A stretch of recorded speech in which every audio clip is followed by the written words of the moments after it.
Alors, ayant constaté le quorum, je déclare la séance de la Commission des Transports et de l'Environnement ouverte. Je demande à toutes les personnes dans la salle de bien vouloir éteindre la sonnerie de leurs appareils électroniques. La Commission est réunie afin de poursuivre l'étude des crédits budgétaires du portefeuille transport, mobilité durable et électrification des transports pour l'exercice financier 2018-2019. Alors, Madame la secrétaire, y a-t-il des remplacements? Oui, Monsieur le Président. M. Boucher-Ongava sera remplacé par M. Huot, Vanier-les-Rivières, M. Bourgeois-Abitibiès par M. Roussel-Vimont, M. Abel-Sainte-Rose par M. Drolet-Jean Lesage, M. H-Plante-Masquinongé par M. Morin-Côte-du-Sud, M. Gaudreau-Jonquière par M. Boursier-Saint-Jérôme et M. Martel-Nicolet-Pécancourt par M. Charette-de-Montagne.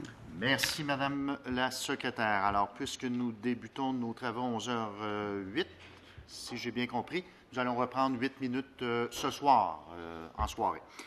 Alors, lors de la suspension de nos travaux hier, nous étions à un bloc d'échange du groupe parlementaire formant le gouvernement. Nous allons reprendre avec un bloc d'échange avec la partie gouvernementale et je vais céder la parole au député de Vimont. Merci, M. le Président. Voilà, mais en tout cas, je suis heureux d'être ici. Monsieur le ministre, sous-ministre, gens du cabinet, gens aussi des ministères. Donc, je sais que vous avez beaucoup travaillé dans ces périodes-là, qui ne sont pas toujours faciles, donc beaucoup de préparation. Je voudrais saluer mes collègues du côté gouvernemental, ceux de l'opposition officielle, ceux de la deuxième opposition, mais aussi nos équipes de travail, de recherche qui, eux, je peux vous dire, qui ont travaillé d'une manière incroyable. Écoutez, moi, je sais qu'hier, ce que j'ai vous dire, vous avez parlé hier de la 19. J'ai eu des questions, mais moi, je voudrais juste vous dire, Monsieur le ministre, que moi, je sais bien que la 19, les gens de Laval, mais surtout les gens de Vimont, sont bien heureux de cette nouvelle, et puis je vous en remercie. Oui, ça fait longtemps qu'on l'attend, on se l'est tout dit, mais vous savez que les gens, ils pensent seulement au trafic, à la circulation qui se passe sur le pont comme tel, venant du nord, mais les gens ne pensent pas aux gens qui habitent justement aux abords de la 335 qui est actuelle, qui va devenir la 19. Parce que des gens se servent de petites routes de contournement et puis dans ces routes-là de contournement, il y a des écoles. Donc, on parle de sécurité pour les enfants et moi, c'est plus ça qui... Peut-être mon côté ancien policier qui me revient souvent, mais ce côté-là, le côté sécuritaire, me tenait vraiment à cœur et je suis content qu'on ait fait cette annonce-là. Certains vont dire que ça fait longtemps qu'on fait des annonces. Je veux dire, toutes les partis en ont fait. Pas tous les partis, mais il y en a que le chef était dans ces gouvernements-là. Mais je pourrais vous dire que cette fois-ci, on sait que c'est une annonce de non-retour et c'est ça que les gens sont contents d'attendre. Donc, juste pour vous dire que je voulais juste parler de la 19 pour vous remercier parce que j'ai eu beaucoup de... La population comme je vous dirais, de Vimont, c'est sûr, qui m'ont appelé, qui m'ont écrit, mais tous les gens de Laval et des gens du Bloc-Nord, parce que je connais beaucoup de gens qui proviennent justement de Bois-des-Filions et dans les Laurentides, et sont très heureux d'entendre cette très bonne nouvelle. Je vais poursuivre en parlant du forum de la mobilité qu'il y a eu à Laval. Justement, le maire de Laval a pris le leader de ce rassemblement des maires, de 19 maires. On sait tous que la population migre vers le nord. Vous savez, on regarde à Laval ou à Montréal, je veux dire, les terrains augmentent. Les jeunes populations veulent avoir des endroits qui coûtent moins cher aussi. Donc, c'est pour ça que la population change de place un peu. Là. Donc, et c'est pour ça que je ne suis pas surpris de voir que la circulation devient de plus en plus dense sur nos autoroutes, juste à les prendre le matin. Moi, je peux vous dire, je le prends de temps à autre, les autoroutes, que ce soit la 15, la 13, et bien naturellement la 335 et la 19 que je prends le plus souvent. Mais je veux dire, c'est certain, il faut revoir. Puis je sais que vous l'avez vraiment, vous en avez parlé, puis ça fait longtemps que vous travaillez sur le projet. Je pense qu'il faut voir ça autrement. Il faut regarder le véhiculage, le transport d'une autre manière. D'ailleurs, vous l'avez fait par la 19, justement, en plaçant justement du transport en commun là-dedans. Et puis avec des stationnements incitatifs qui vont avoir lieu à Bois-des-Filions. Et ça, c'est vraiment une bonne nouvelle parce que je pense qu'il faut vraiment aller dans le sens du transport en commun. Oui, le transport en commun, il faut qu'il soit efficace pour que les gens puissent le prendre, parce que s'il n'est pas efficace, et ça, vous l'avez même mentionné au forum quand vous avez parlé, les gens veulent savoir combien de temps ça me prend, moi, du point A au point B. Donc, de chez moi à mon travail ou vice-versa, ça me prend combien de temps? Si on ne lui donne pas une possibilité, un transport alternatif, ça veut dire si on ne lui donne pas un transport en commun qui est fonctionnel, vraiment fonctionnel, bien, les gens ne le prendront pas. Les gens vont continuer à prendre la voiture. Moi, je réalise que souvent, les gens se véhiculent seuls aussi. Donc, c'est toutes des habitudes, je pense, qu'il faut changer. Et je pense que vous êtes vraiment partis dans cette ligne-là. Puis moi, j'en suis très heureux. Les maires en ont parlé, justement, à ce forum-là. Et je pense que tous et chacun, tout bord, tout côté, je veux dire, on veut tous travailler la population pour que la population puisse avoir de meilleurs services. Et puis, c'est juste comment y en arriver.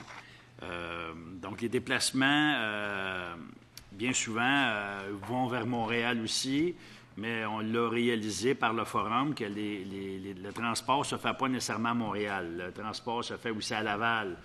Même par la 640 qui est au nord de Laval, on sait que les gens vont d'est en ouest ou ouest en est pour aller travailler. Donc, et je connais beaucoup de gens, justement, qui travaillent maintenant dans le bloc nord, qu'on pourrait l'appeler comme ça, au nord de Laval. Donc, tout ça fait que les habitudes changent, les manières de faire changent, et puis je pense que faut vraiment aller vers le transport routier, transport collectif. Parce qu'à mon avis, c'est bien beau mettre des routes puis les élargir, quoi que ce soit, mais si on ne met pas un transport collectif en plus, bien, c'est que dans 10 ans ou dans 15 ans, on va revivre toujours la même chose parce que les gens vont se déplacer. Ils vont continuer à se déplacer seuls dans les voitures et on n'aura pas rien réglé, dans le fond. Donc, j'aimerais, M. le ministre, vous entendre. Vous avez assisté justement et il y a beaucoup de maires, je le sais, je l'ai vu moi-même, il y a beaucoup de maires qui vous ont abordé à ce forum-là. Et je sais que vous avez toutes lu leurs demandes et leurs études. Que je voudrais avoir votre opinion et puis nous partager vos commentaires, justement, suite à la participation du forum qui s'est tenu à Laval dernièrement. Merci. Excusez-moi, M. le ministre, s'il vous plaît. Ça va, M. le Président, il n'y a pas de problème. Oui, d'ailleurs, je tiens à remercier le député et l'ensemble, si je ne m'abuse, l'ensemble de ses collègues de Laval qui étaient présents du début à la fin pour cet important forum-là, pour parler de mobilité à Laval, évidemment, parce que c'était à Laval, mais sur l'ensemble de la Couronne-Nord. Il a raison, j'ai compté environ une vingtaine de maires qui étaient présents au cours de l'ensemble de la journée. Je pense qu'il y a des maires également de la Nodière, peut-être, qui étaient présents pendant certaines parties de la journée, qui se sont ajoutés parce que à chaque fois qu'on parle du transport vers Laval, à chaque fois qu'on parle du transport vers certaines parties de la Couronne-Nord, ça touche l'ensemble de ces municipalités et de leurs résidents. Alors, je veux féliciter le député de Laval qui, effectivement, a passé la journée là, mais de par ses représentations éhontées, disons, depuis un certain temps au sujet de la 19, a réussi à, effectivement, travailler de concert avec les acteurs chez nous pour faire avancer le projet. Donc, je le remercie des représentations qu'il a fait au nom de ses citoyens. Je pense que c'est une belle réussite collective, disons. Pour ce qui est des demandes qui ont été faites au forum, évidemment, il y en avait beaucoup. Et avec raison, parce que les citoyens demandent une amélioration du service. C'est un peu un effet du développement des dernières années On a l'impression souvent dans des régions périphériques de grandes villes comme sur la Couronne Nord, entre autres, que le développement s'accélère très, très, très rapidement. Comme citoyen, c'est ce qu'on a comme impression, mais que des fois, les services ne suivent pas à la même rapidité ou ne croissent pas à la même vitesse, disons, que le développement des nouvelles résidences qui nous entourent. Donc, effectivement, les citoyens se retrouvent, entre autres en matière de transport, avec des besoins qui grandissent au quotidien. Et donc, je pense que les maires ont bien représenté leurs citoyens en exigeant ou en demandant des mesures précises, que ce soit au niveau, entre autres, de la 19, peut-être qu'ils n'avaient pas pu adapter leur demande à l'annonce du vendredi précédent, entre autres au niveau de la 19, mais également, les maires ont présenté des mesures qui étaient importantes au niveau d'une amélioration rapide. Donc, les maires ont parlé, un peu comme ça a été fait sur la Rive-Sud au cours des dernières semaines, de l'ajout de voies réservées sur les grands axes routiers, que ce soit la 440, la 640, la 13 et d'autres axes. Et effectivement, c'est quelque chose qui mérite tout à fait d'être étudié. Alors déjà, nous, on a demandé au ministère de se pencher, en fait, on l'avait fait précédemment, même au forum, de se pencher sur la possibilité que ces autoroutes-là puissent comporter un lien pour le transport en commun afin de, justement, désengorger, oui, les autoroutes, mais de donner surtout un choix additionnel aux citoyens qui, parfois, seraient peut-être prêts à laisser sa voiture à la maison ou à un stationnement incitatif, mais encore faut-il que l'offre de transport en commun réponde bien à ses besoins. Donc, ces demandes-là qui s'ajoutent, disons, aux projets qui sont déjà en cours ou déjà en planification, que ce soit au ministère ou par des sociétés de transport locales. Je pense, par exemple, au projet du SRB P9 qui va, et on l'oublie quand on parle du SRB P9, on pense au boulevard P9, mais on oublie que ça va se rendre à Laval et desservir un bon nombre de citoyens jusqu'au boulevard d'Agenais. Qu'on pense aux voies réservées sur la 15 qui ont été inscrites au PQI, qu'on pense aux travaux du pont Gédéon-Ouimet, qu'on pense à la réfection du pont Vachon, qu'on pense au REM, le REM qui va desservir des gens de l'ouest de Laval, entre autres, mais qui pourra très certainement accueillir des gens de l'ensemble de Laval, de la région de Laval et de la Couronne-Nord également, qui pourront se rendre à la station Deux-Montagnes. Donc, il y a beaucoup de projets, mais les maires avaient des demandes supplémentaires. Et c'est pour ça que les maires nous ont dit, bien, nous, on comprend l'autonomie municipale. On comprend le nouveau système en place avec la RTM. On comprend qu'il est important d'avoir une perspective globale pour le Grand Montréal, mais on veut faire notre propre exercice de priorisation pour des projets de la Couronne-Nord et de Laval. Alors, les maires se sont dit, bien, pourquoi on ne fait pas un forum et pourquoi on ne demande pas au gouvernement un bureau de projet pour nous aider à faire cette priorisation-là locale, disons, avant d'arriver à la grande table de la RTM où l'ensemble des maires siègent ou l'ensemble des représentants de la Rive-Sud de Montréal et de la Rive-Nord siègent. Donc, ils avaient raison de le faire et c'est pour ça qu'on a accepté leur demande, parce que c'est certain que si les maires de la Couronne-Nord parlent d'une seule voix, qu'ils ont une planification efficace de leur projet, qu'ils ont une priorisation simple de leur projet, bien, leur voix va porter beaucoup plus lorsqu'ils vont être à la table de la communauté métropolitaine de Montréal. Et c'est exactement ce qu'on avait en tête quand on a lancé le grand chantier sur l'autonomie municipale. Donc, je tiens à féliciter les maires qui ont pris cette initiative-là et qui, en plus des propositions qu'ils ont faites, sont arrivés avec des avancées concrètes pour aider au niveau de la mobilité durable, aider au niveau de l'électrification des transports. Entre autres, je pense au Conseil de ville de Laval qui a lancé une initiative, ma foi, tout à fait formidable pour ajouter des sommes, ajouter 2 000 d'incitatifs pour tous les citoyens de Laval qui vont acheter un véhicule électrique. Ils se sont inspirés un peu des gens de Cascade, d'entreprises privées qui, au cours des derniers mois, avaient annoncé une mesure similaire. Mais la Ville de Laval, réellement, prend les devants au Québec en matière d'électrification des transports en disant à ses citoyens, oui, la subvention gouvernementale est bonne. Nous, on va aller plus loin. Nous, on veut que Laval soit le véritable leader en matière d'électrification des transports. Et donc, ils le font pour les véhicules avec une subvention de 2 000 $. Ils le font avec les bicyclettes électriques avec une subvention de 400 $. Et ça, c'est tout à l'honneur du Conseil de ville de Laval de réellement s'engager vers la mobilité durable. On savait que Laval avait déjà pris les devants au niveau de la Société de transport de Laval à ce niveau-là, que la Société de transport était la référence en matière d'électrification des transports. Mais maintenant, ils vont encore plus loin au niveau d'incitatifs directs aux résidents pour faire l'achat de véhicules et de vélos électriques. Maintenant, pour ce qui est de la vision, le député en a parlé, il faisait référence entre autres à la politique de mobilité durable qui a été lancée au cours de la semaine dernière, en fait, par le premier ministre à Montréal. La politique de mobilité durable, l'idée est toute simple. L'idée, c'est de réduire les déplacements des gens, c'est de transférer les gens vers des modes de transport plus durables et d'améliorer le service. C'est une approche qui est reconnue partout à travers le monde pour avoir un réel impact sur la lutte au changement climatique, un réel impact sur les déplacements des citoyens et pour faciliter leur vie et pour que leur déplacement leur coûte moins cher également. Donc, effectivement, pour nous, c'est important de mettre une politique de l'avant à ce niveau-là, une politique ambitieuse à ce niveau-là. Et donc, c'est exactement ce qu'on a fait la semaine dernière.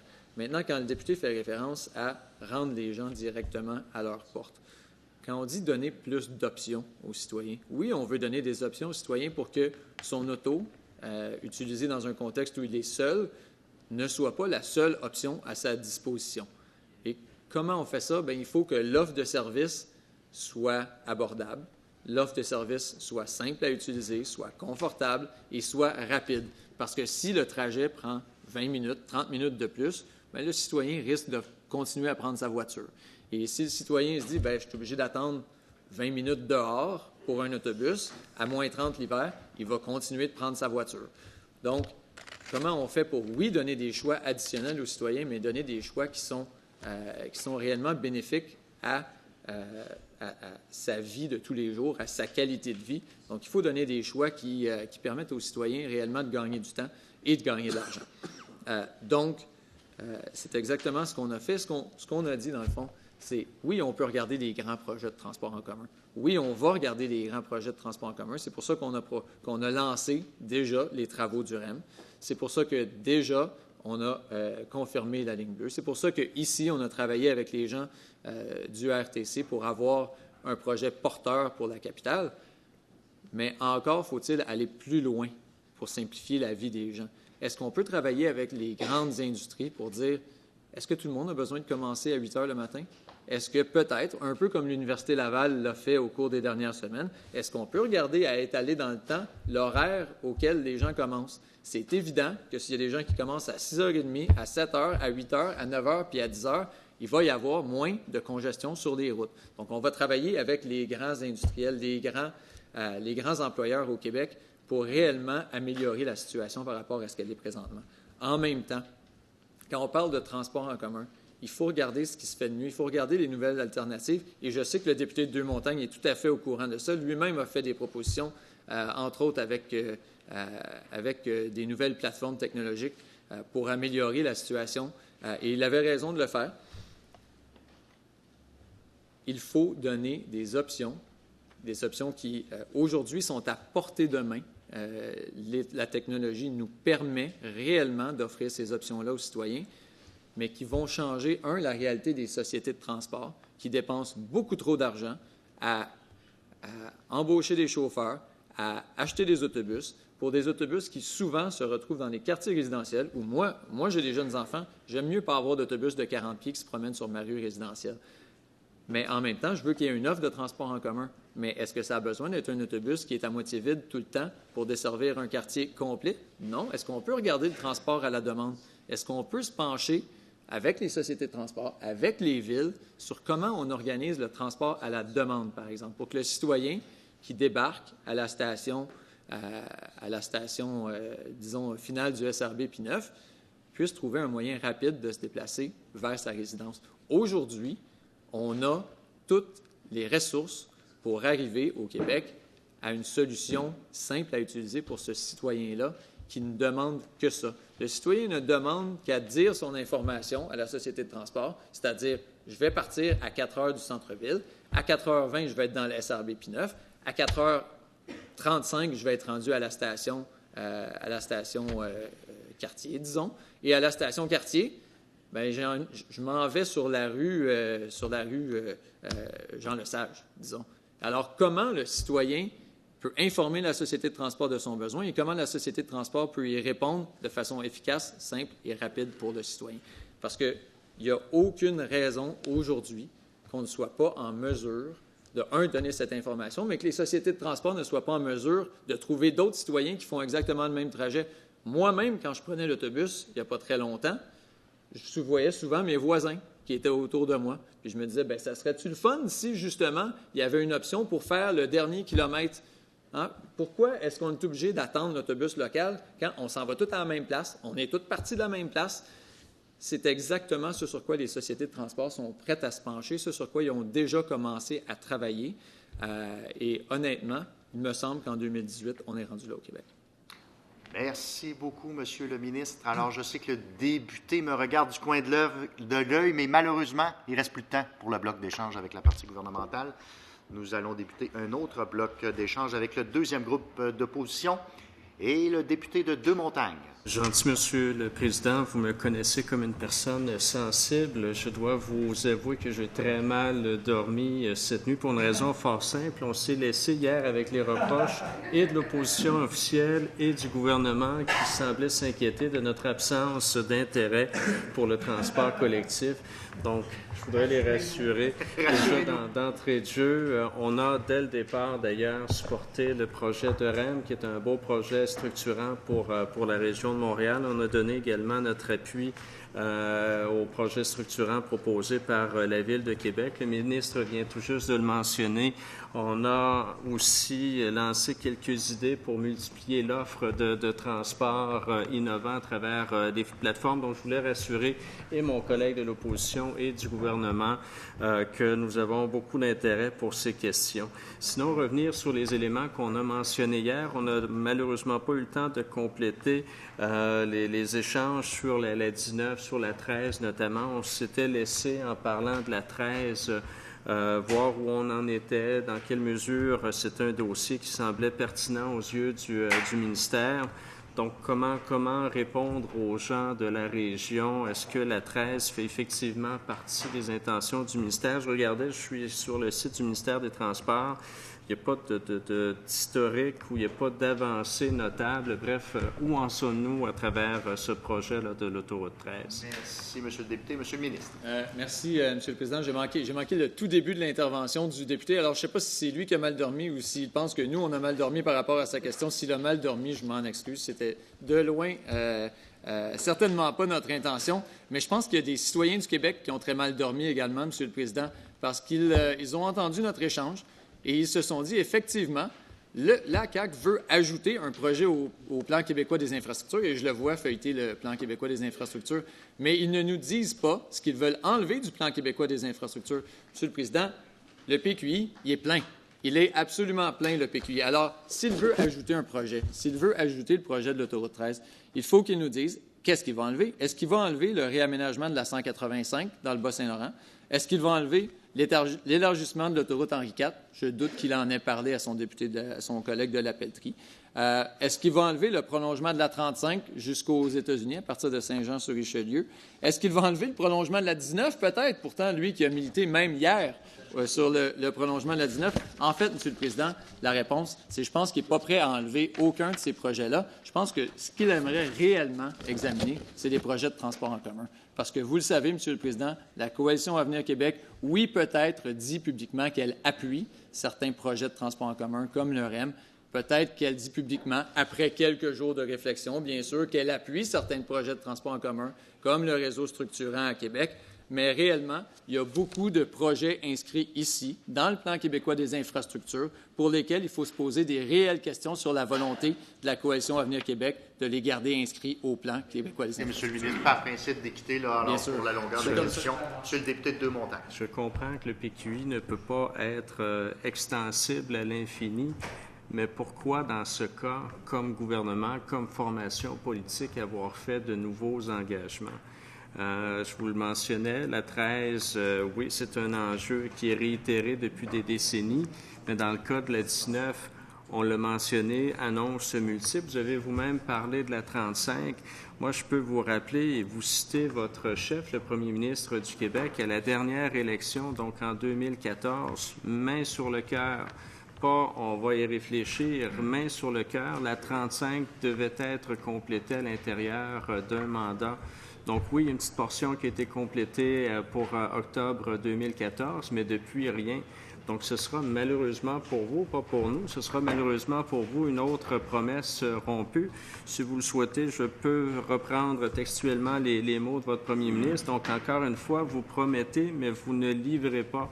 Comment expliquer que dans le cas de la 35, on n'a pas pu aboutir à un projet pour lequel vous vous étiez engagé et on parle de moins de 15 kilomètres de route, donc on ne parle pas d'une étendue qui est très grande.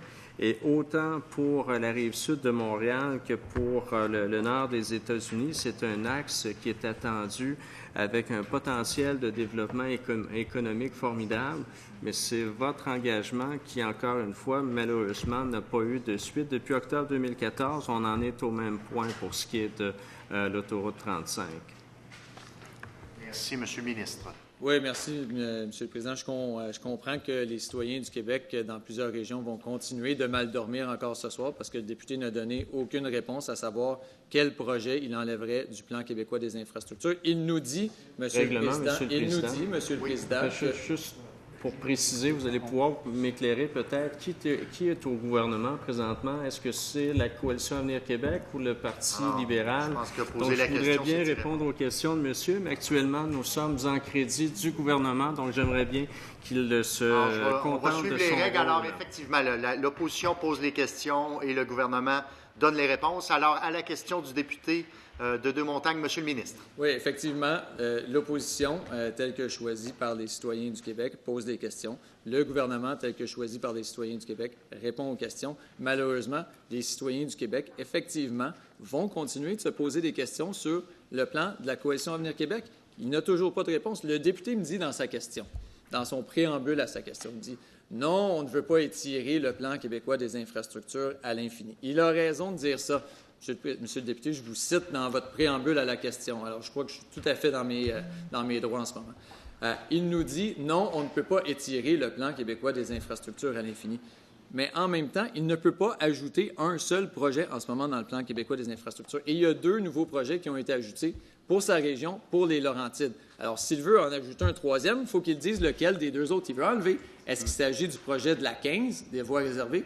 Il me semble que c'est un projet qui est important pour sa région. Est-ce qu'il veut enlever le projet de la 117 qui est attendu depuis des années et des années par les gens des Hautes-Laurentides?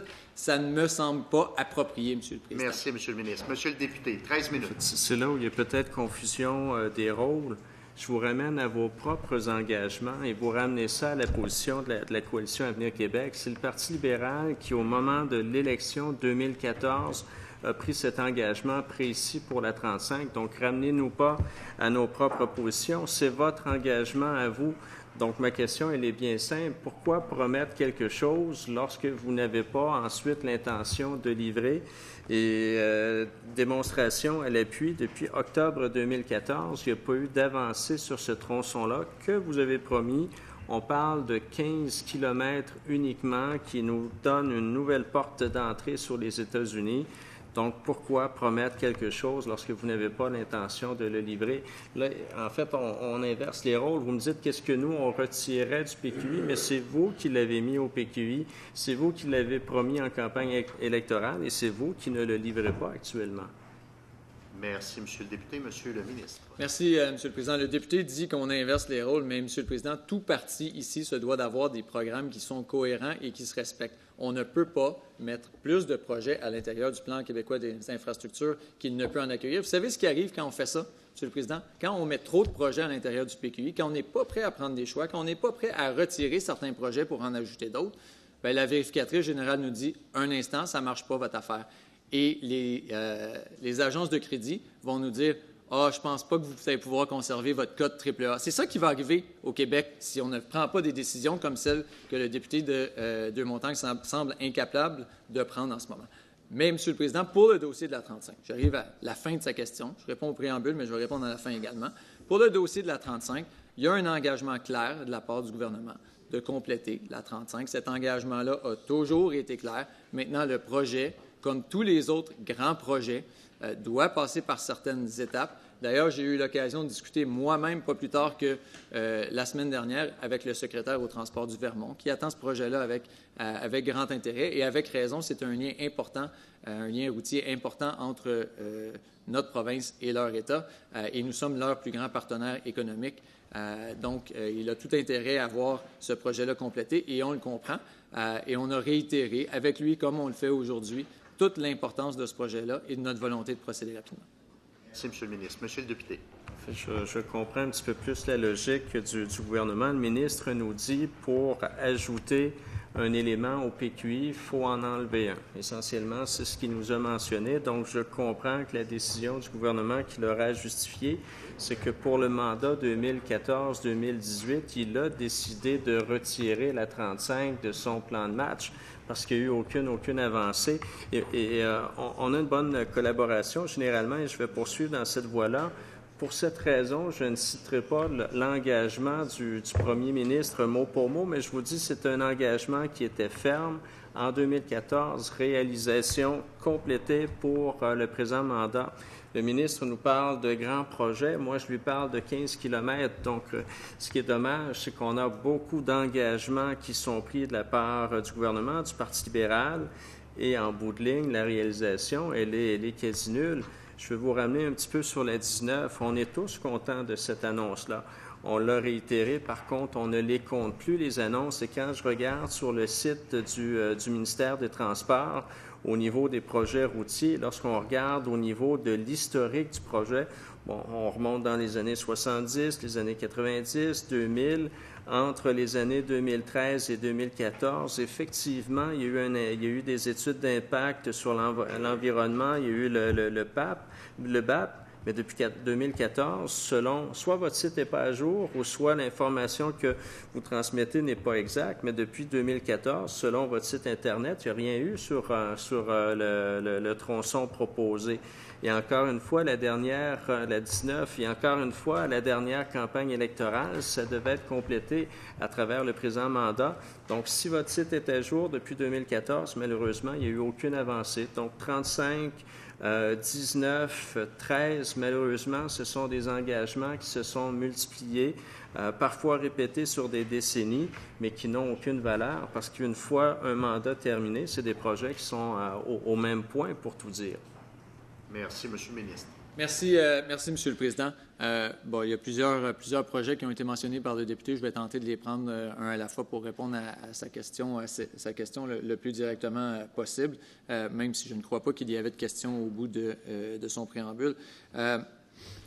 D'abord, M. le Président, pour le dossier de la 35, le député le sait très bien, déjà 200 millions ont été investis dans ce projet-là au cours des dernières années pour réaliser les premières phases du projet. Pour les phases 3 et 4, parce que le projet doit être fait en deux phases pour compléter le projet et le compléter le plus rapidement possible. La planification du projet, comme ça doit se faire dans le cadre des grands projets gouvernementaux, se poursuit. Ce n'est pas quelque chose qui se fait en criant ciseaux, M. le Président. C'est un processus rigoureux qui est mis en place pour s'assurer qu'on dépense le mieux possible l'argent qui nous est confié par les payeurs de taxes, par les contribuables. Et on parle ici, M. le Président, de grands projets. On ne parle pas de dépenser 100 $, là. On parle de dépenser des centaines de millions de dollars, je crois, et je suis certain que tout le monde ici autour de la table est d'accord, qu'il faut dépenser cet argent-là avec la plus grande rigidité, avec la plus grande rigueur, c'est-à-dire pour s'assurer que le contribuable, au bout du compte, en a pour son argent, M. le Président. On doit s'assurer que chacune des étapes sont respectées. Je comprends le député qui dit « j'aurais aimé ça que ça aille plus vite ». Mais oui, tous les citoyens aimeraient que les projets dans leur bout de pays aillent plus vite. Mais, M. le Président, il faut faire les choses avec rigueur, il faut faire les choses en leur donnant toute l'importance qu'ils ont. On parle ici de centaines de millions et le gouvernement s'est donné un processus clair pour ces projets-là. Maintenant, pour ce qui est, parce que le député y fait référence, pour ce qui est du projet de la 19, le député de Vimont a très éloquemment fait l'illustration de l'importance de ce projet-là pour les citoyens de sa circonscription. Et je l'ai dit hier, je le redis, je peux comprendre certains citoyens qui se disent peut-être un peu sceptiques par rapport à une annonce comme ça. Le citoyen qui s'est montré le plus sceptique au fil des ans, c'est M. Larocque qui était maire de Bois-des-Filions. M. Larocque lui-même a pris sur lui-même l'initiative d'aller faire de la radio la semaine dernière pour dire « Oui, on croit au projet. Oui, cette fois-ci, c'est la bonne. » M. Larocque, qui était le plus grand des sceptiques, qui a fait toutes sortes d'interventions pour que ce projet-là avance, s'est réjoui de l'annonce de la semaine dernière et il a dit qu'il croyait que cette fois, c'était la bonne. Monsieur le Président, je pense qu'on est sur la bonne voie pour la réalisation de ces deux projets-là. Merci beaucoup, Monsieur le ministre. Alors, Monsieur le député. Je tenais à rassurer le ministre et lui indiquer à quel point je suis en mesure d'être à l'écoute. Il a mentionné tout à l'heure qu'on ne peut pas enlever ou ajouter quelque chose au PQI sans en enlever un nouvel élément ou en réaliser. Mais là, j'ai une inquiétude par rapport aux propos du ministre. Si on regarde les derniers crédits, si on regarde le PQI actuel au niveau des rames de métro de Montréal, on change de sujet. Actuellement, dans le PQI, ce que l'on voit de provisionner, c'est le prolongement de la vie utile des voitures de métro MR73. Or là, il y a un nouveau projet qui est sur la table qu'on pourra discuter parce qu'il a ses mérites, effectivement, mais ce n'est plus uniquement de prolonger la durée de vie, mais c'est bien d'acheter de nouvelles rames, donc de moderniser la flotte.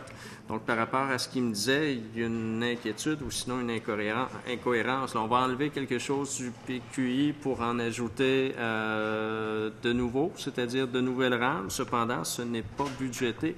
Peut-être nous parler de vos intentions à ce niveau-là suite à l'annonce qui a été faite il y a quelques jours à la Pocatière. On est prêt du côté de la deuxième opposition à regarder très sérieusement ce projet. On y voit du mérite, mais comment le réaliser, comment le financer et où en sommes-nous? Est-ce qu'il y aura un projet de loi, par exemple, dans les prochaines semaines? Est-ce que c'est quelque chose comme Assemblée sur quoi on peut s'entendre dans les prochains jours, sinon les prochaines semaines? Merci. Merci, Monsieur le ministre. Oui, merci, Monsieur le Président. En fait, j'apprécie le changement de cap là, du député parce qu'il me permet effectivement de parler des raisons pour lesquelles, des raisons derrière cette initiative gouvernementale, disons, et la raison pour laquelle on veut aller de l'avant avec ce projet-là, elle est toute simple et c'est la même depuis le début. C'est les travailleurs de Bombardier, les travailleurs de la Pocatière. Monsieur le Président, je vois certains députés de région ici, le député de Mégantic, le député de Dubuc, le député de René-Lévesque, ici autour de la table. Ils comprennent toute l'importance que peuvent avoir des emplois de qualité en région, à quel point il y a des gens qui travaillent au développement économique dans chacune de leurs régions et pour qui c'est difficile, c'est un travail de plusieurs années souvent, de trouver des emplois de bonne qualité comme ça dans leur région. Alors, l'objectif derrière les nouvelles rames de métro, il est très clair. Il faut donner un bridge, comme on dit, à Bombardier jusqu'à ce qu'ils trouvent de nouveaux contrats. Mais en même temps, on veut améliorer la qualité des infrastructures à Montréal pour la Ville de Montréal, pour la STM, évidemment, mais surtout pour ses usagers. On faisait la démonstration tantôt de toute l'importance de donner des bons services de transport en commun aux citoyens si on veut qu'ils fassent le choix du transport en commun. C'est exactement ce qu'on veut faire avec le projet Azur. Oui, on a lancé des discussions générales pour trouver la meilleure solution pour la Pocatière. Les discussions se sont précisées, disons, avec la Ville de Montréal à ce niveau-là. C'est le partenaire qui a été retenu. Et on a été très clair. D'ailleurs, j'ai eu la chance de discuter tant avec le député de René-Lévesque qu'avec le député de Deux-Montagnes sur nos intentions, qui nous demandent de dire publiquement aujourd'hui, ça va me faire plaisir. Oui, on a l'intention de procéder de façon législative afin de bien avancer dans ce dossier-là pour que les travailleurs de la Pocatière y trouvent tout leur compte. On aura la chance de préciser exactement ce que ça voudra dire plus tard lors du dépôt d'une telle pièce législative. Mais c'est la solution qu'il faut pour Bombardier. C'est la solution qu'il faut pour améliorer le transport en commun, la qualité, le confort du transport en commun et la fiabilité du transport en commun à Montréal. Monsieur le ministre, Monsieur le député. La question, elle est importante, donc j'aurai assurément l'occasion d'y revenir au prochain bloc, parce que oui, il y a de l'intérêt, mais vous n'avez pas répondu à une question ou à un volet de la question en particulier. Qu'est-ce que vous allez retirer du PQI ou qu'est-ce que vous allez renoncer à réaliser, parce que je reprends votre logique, pour pouvoir réaliser ce projet-là?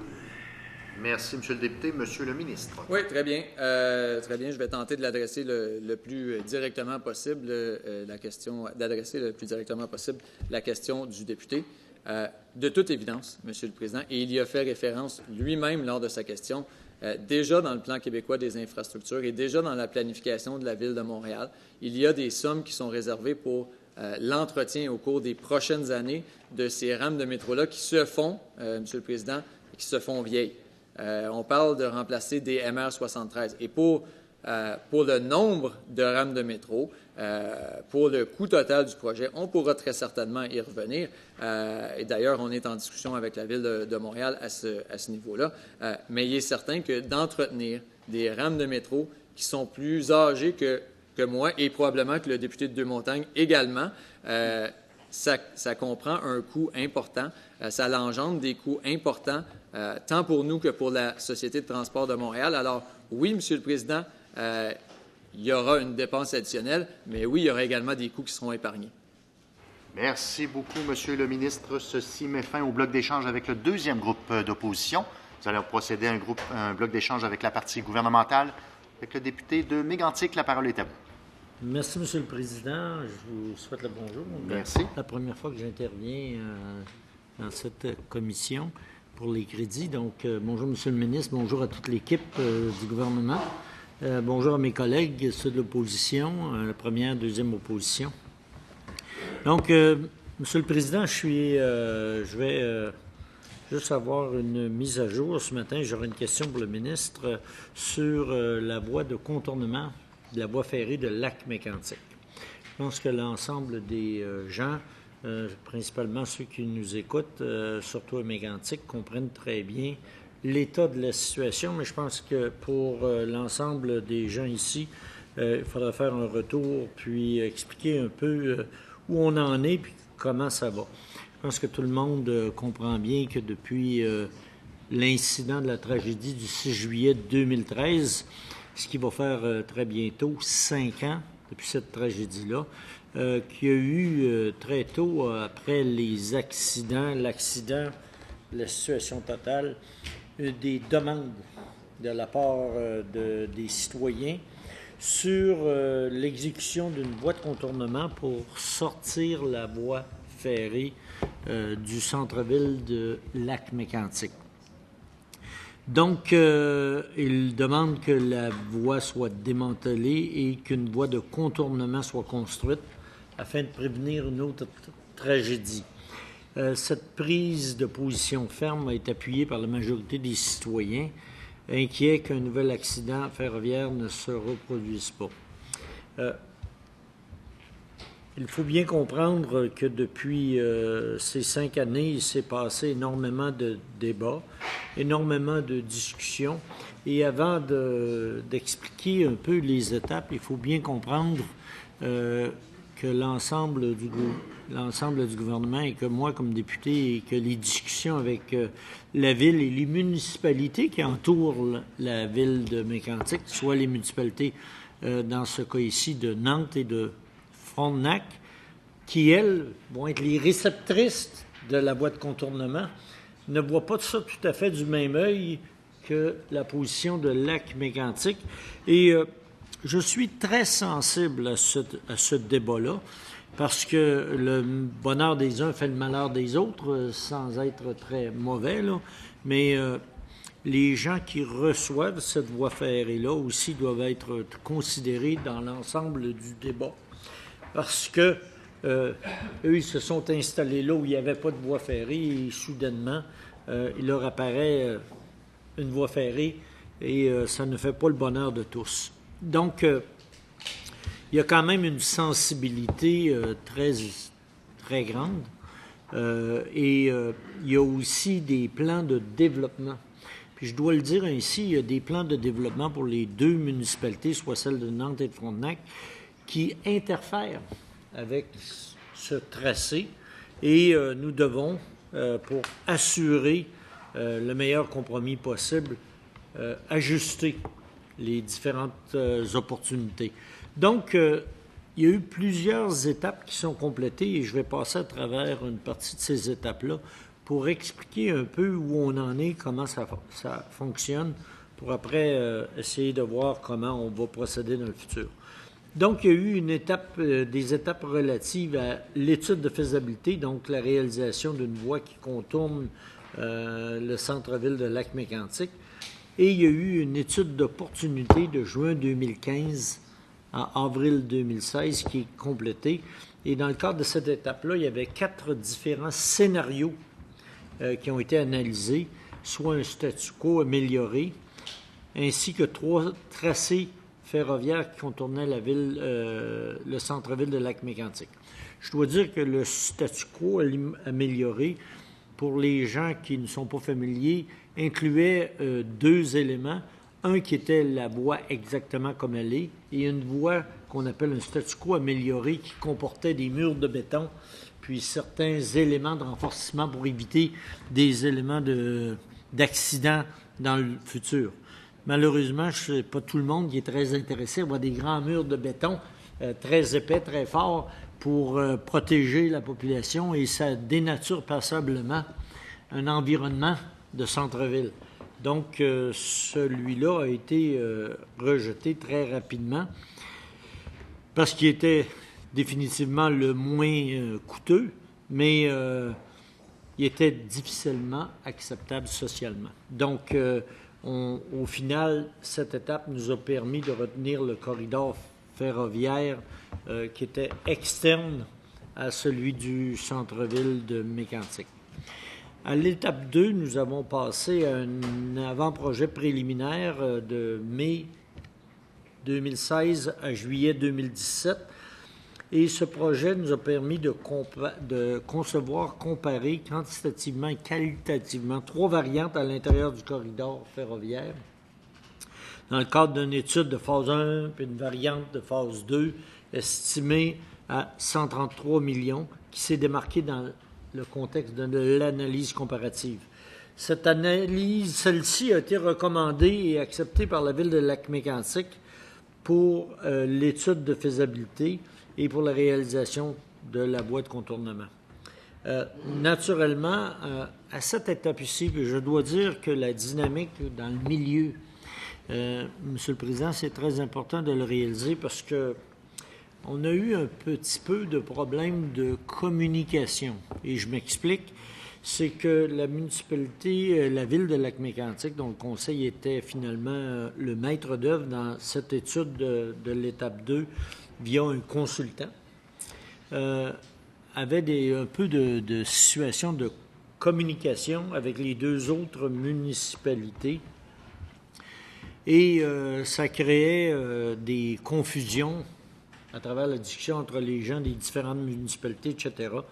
Et nous avons eu des discussions ici à Québec pour essayer de voir comment on ajusterait ça. Et on a décidé qu'à l'intérieur des prochaines étapes, il y aurait finalement une espèce de comité directeur qui impliquerait les 3 maires concernés pour justement éliminer cette espèce de confusion de dialogue-là et s'assurer que l'ensemble des intervenants concernés par le sujet seraient impliqués dans la discussion. Je pense que ça, c'est un fait important parce que souvent, on se ramassait entre expliquer à un et expliquer à l'autre pourquoi la décision qui est en train de se prendre à un autre endroit, pourquoi eux, ils ne pouvaient pas suivre de près ou de loin même la situation. Donc, on s'est rajusté là-dessus. Il y a eu une 3e étape qui était l'élaboration du modèle d'affaires. Donc, qui s'est produite de septembre 2017 à mars 2018, qui est elle aussi réalisée. Et c'était en vue d'identifier et d'analyser les options du modèle d'affaires pour la réalisation de la voie de contournement. Il ne faut pas sous-estimer la complexité de ces éléments-là, puis je vais vous en donner quelques-uns. L'étude expose les avantages et les inconvénients des différentes options du modèle d'affaires. Donc, entre autres, les rôles et les responsabilités du chemin de fer du Central Maine du Québec, la CMQ, et les différents paliers du gouvernement dans le cadre de réalisation d'une voie contournant le centre-ville, afin de soutenir la prise de décision. Il faut bien comprendre que on a un opérateur ferroviaire qui est actuellement propriétaire d'une voie ferrée et que de l'autre côté, si les paliers du gouvernement construisent une voie de contournement, à qui elle appartient, cette voie de contournement-là? On se ramasse avec une situation qui est un peu compliquée. Puis, je vous donne un élément. On dit, on la donne à la voie ferrée. On met 133 millions, puis on la donne à quelqu'un qui avait déjà une voie ferrée qui opérait. Là. Il y a une espèce d'enjeu de compréhension et d'analyse comment, dans le gouvernement, on prend des 133 millions et on le met à un endroit où il s'évapore, finalement, pour arriver à un résultat nul. Donc, cette partie du plan d'affaires-là, qui va être propriétaire, comment ça va fonctionner, comment ça va être analysé, qui va faire l'entretien, etc. Il y a quand même plusieurs niveaux de complexité où il faut bien comprendre comment ça fonctionne et comment le plan va se dessiner et quels sont le rôle des municipalités intervenantes, etc. Donc, ça, c'est une attention. À l'étape 4, on fait une note technique, une variante des 2 projets qui nous restaient à choisir. En fait, on avait retenu un parcours, mais une des municipalités a demandé de regarder à une variante. La variante, elle disait qu'au lieu de couper à travers les terres ou les propriétés qui étaient, elles, au point le plus bas de pente, d'utiliser, si on veut, le trait carré des terres ou la séparation des propriétés pour au moins minimiser l'impact des 2 côtés latérales et de voir si cette possibilité-là est existante. Naturellement, ça nous a démontré avec une très grande évidence que celle-là était peut-être beaucoup moins intéressante, et je m'explique. Donc, la note technique qui a eu lieu entre février 2018 et avril 2018, dans le cadre de cette étude d'avant-projet préliminaire, une seule option de tracé ferroviaire avait été retenue, comme j'ai dit, et les municipalités l'ont demandé. Donc, on avait regardé une construction d'un tunnel ferroviaire d'une longueur de 3,4 km sur le territoire de la municipalité de Frontenac, qui est la partie est de la voie de contournement, et que ça réalisait une estimation de coût qui passait de 133 millions à 370 millions. Donc, on ne parlait pas d'une petite affaire, on parlait d'un changement considérable, donc la prise en compte de la variante 2C qui supposait la libération des lots sur le territoire de la municipalité de Nantes en vue d'un ensemble résidentiel aussi portait l'estimé du coût de 133 à 171 millions. Donc, à chaque fois qu'on prend la voie ferrée et qu'on change, qu'on déplace la voie ferrée, naturellement, on fait face à des pentes qui sont significativement différentes et ce qui comporte des changements de coûts assez significatifs. Pour donner un exemple, parce que souvent c'est difficile pour la population de prendre ça, c'est que quand les pentes sont suffisamment grandes, au lieu d'avoir une emprise de 30 mètres, il faut avoir une emprise de 60 ou plus mètres de large pour assurer que les pentes en descente ou en montée soient acceptables pour la voie ferrée, mais que les pentes latérales de terre ne soient pas sujettes à une érosion très significative. Donc, il faut faire des compromis d'étalement et de déplacement. Et comme les gens l'ont sûrement compris, dans la région, la pente qui passe d'un point haut, qui est le secteur de Nantes, où l'entreposage des wagons se fait, aller à la rivière, à la sortie du lac Mécantic, où la rivière Chaudière naît, il y a une décroissance de pente très, très élevée.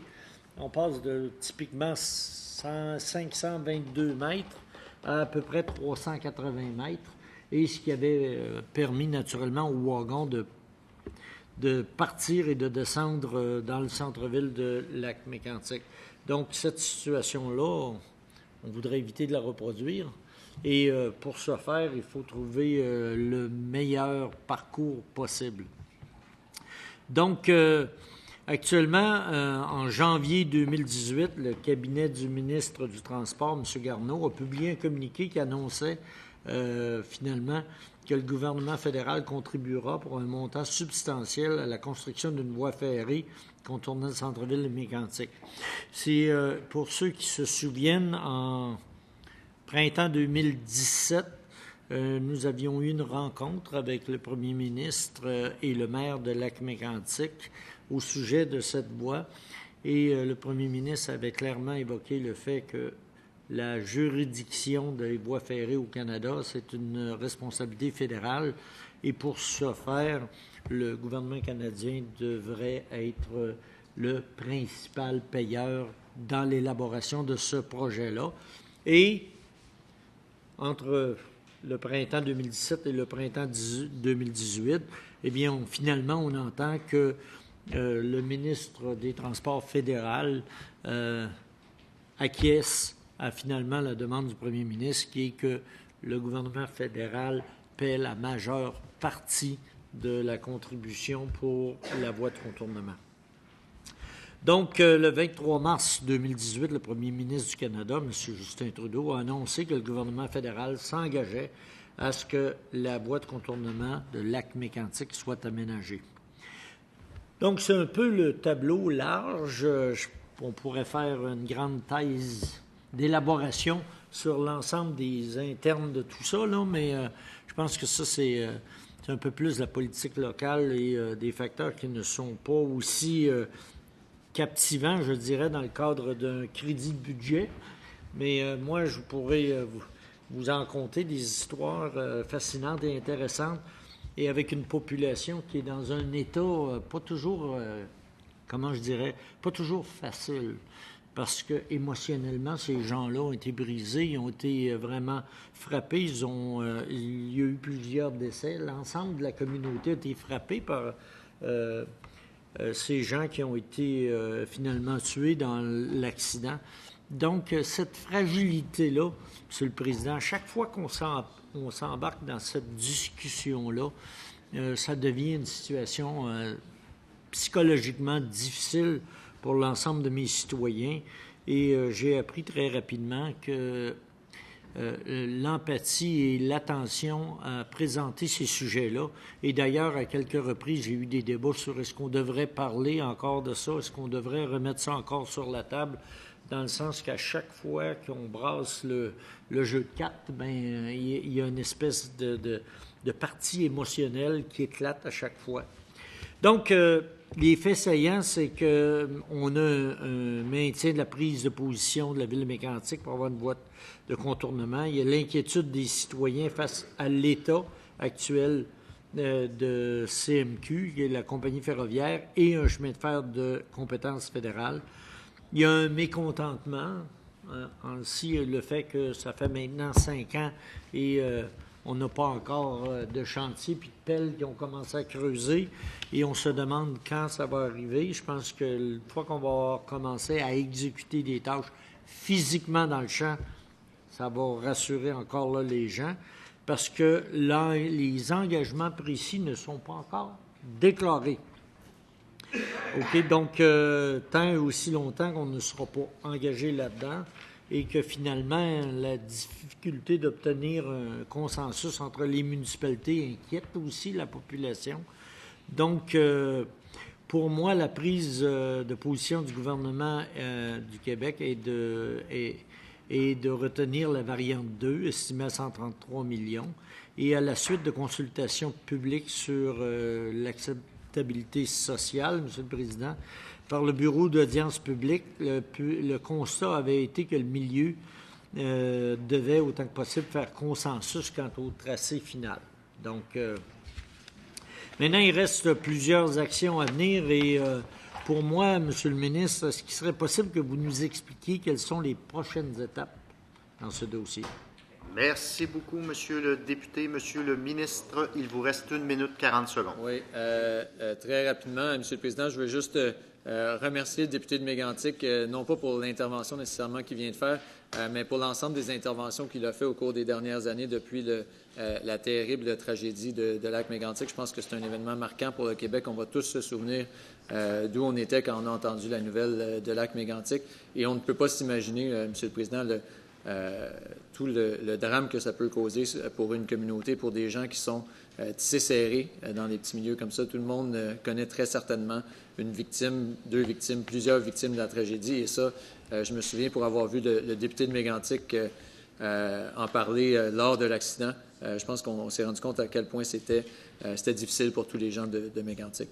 Maintenant, pour ce qui est des prochaines étapes, très rapidement, bien sûr, Monsieur le Président, on réitère notre volonté et le ministre Garneau l'a très bien exprimé également, qu'avant la date de 5 ans suite à la tragédie, avant le 5e anniversaire, si je peux appeler ça ici, un triste anniversaire, disons, de cette tragédie, que tout le monde sache exactement ce qui va se passer, c'est-à-dire qu'on soit entendu sur le tracé, sur le financement, et on maintient de notre côté que le financement doit être majoritairement du gouvernement fédéral.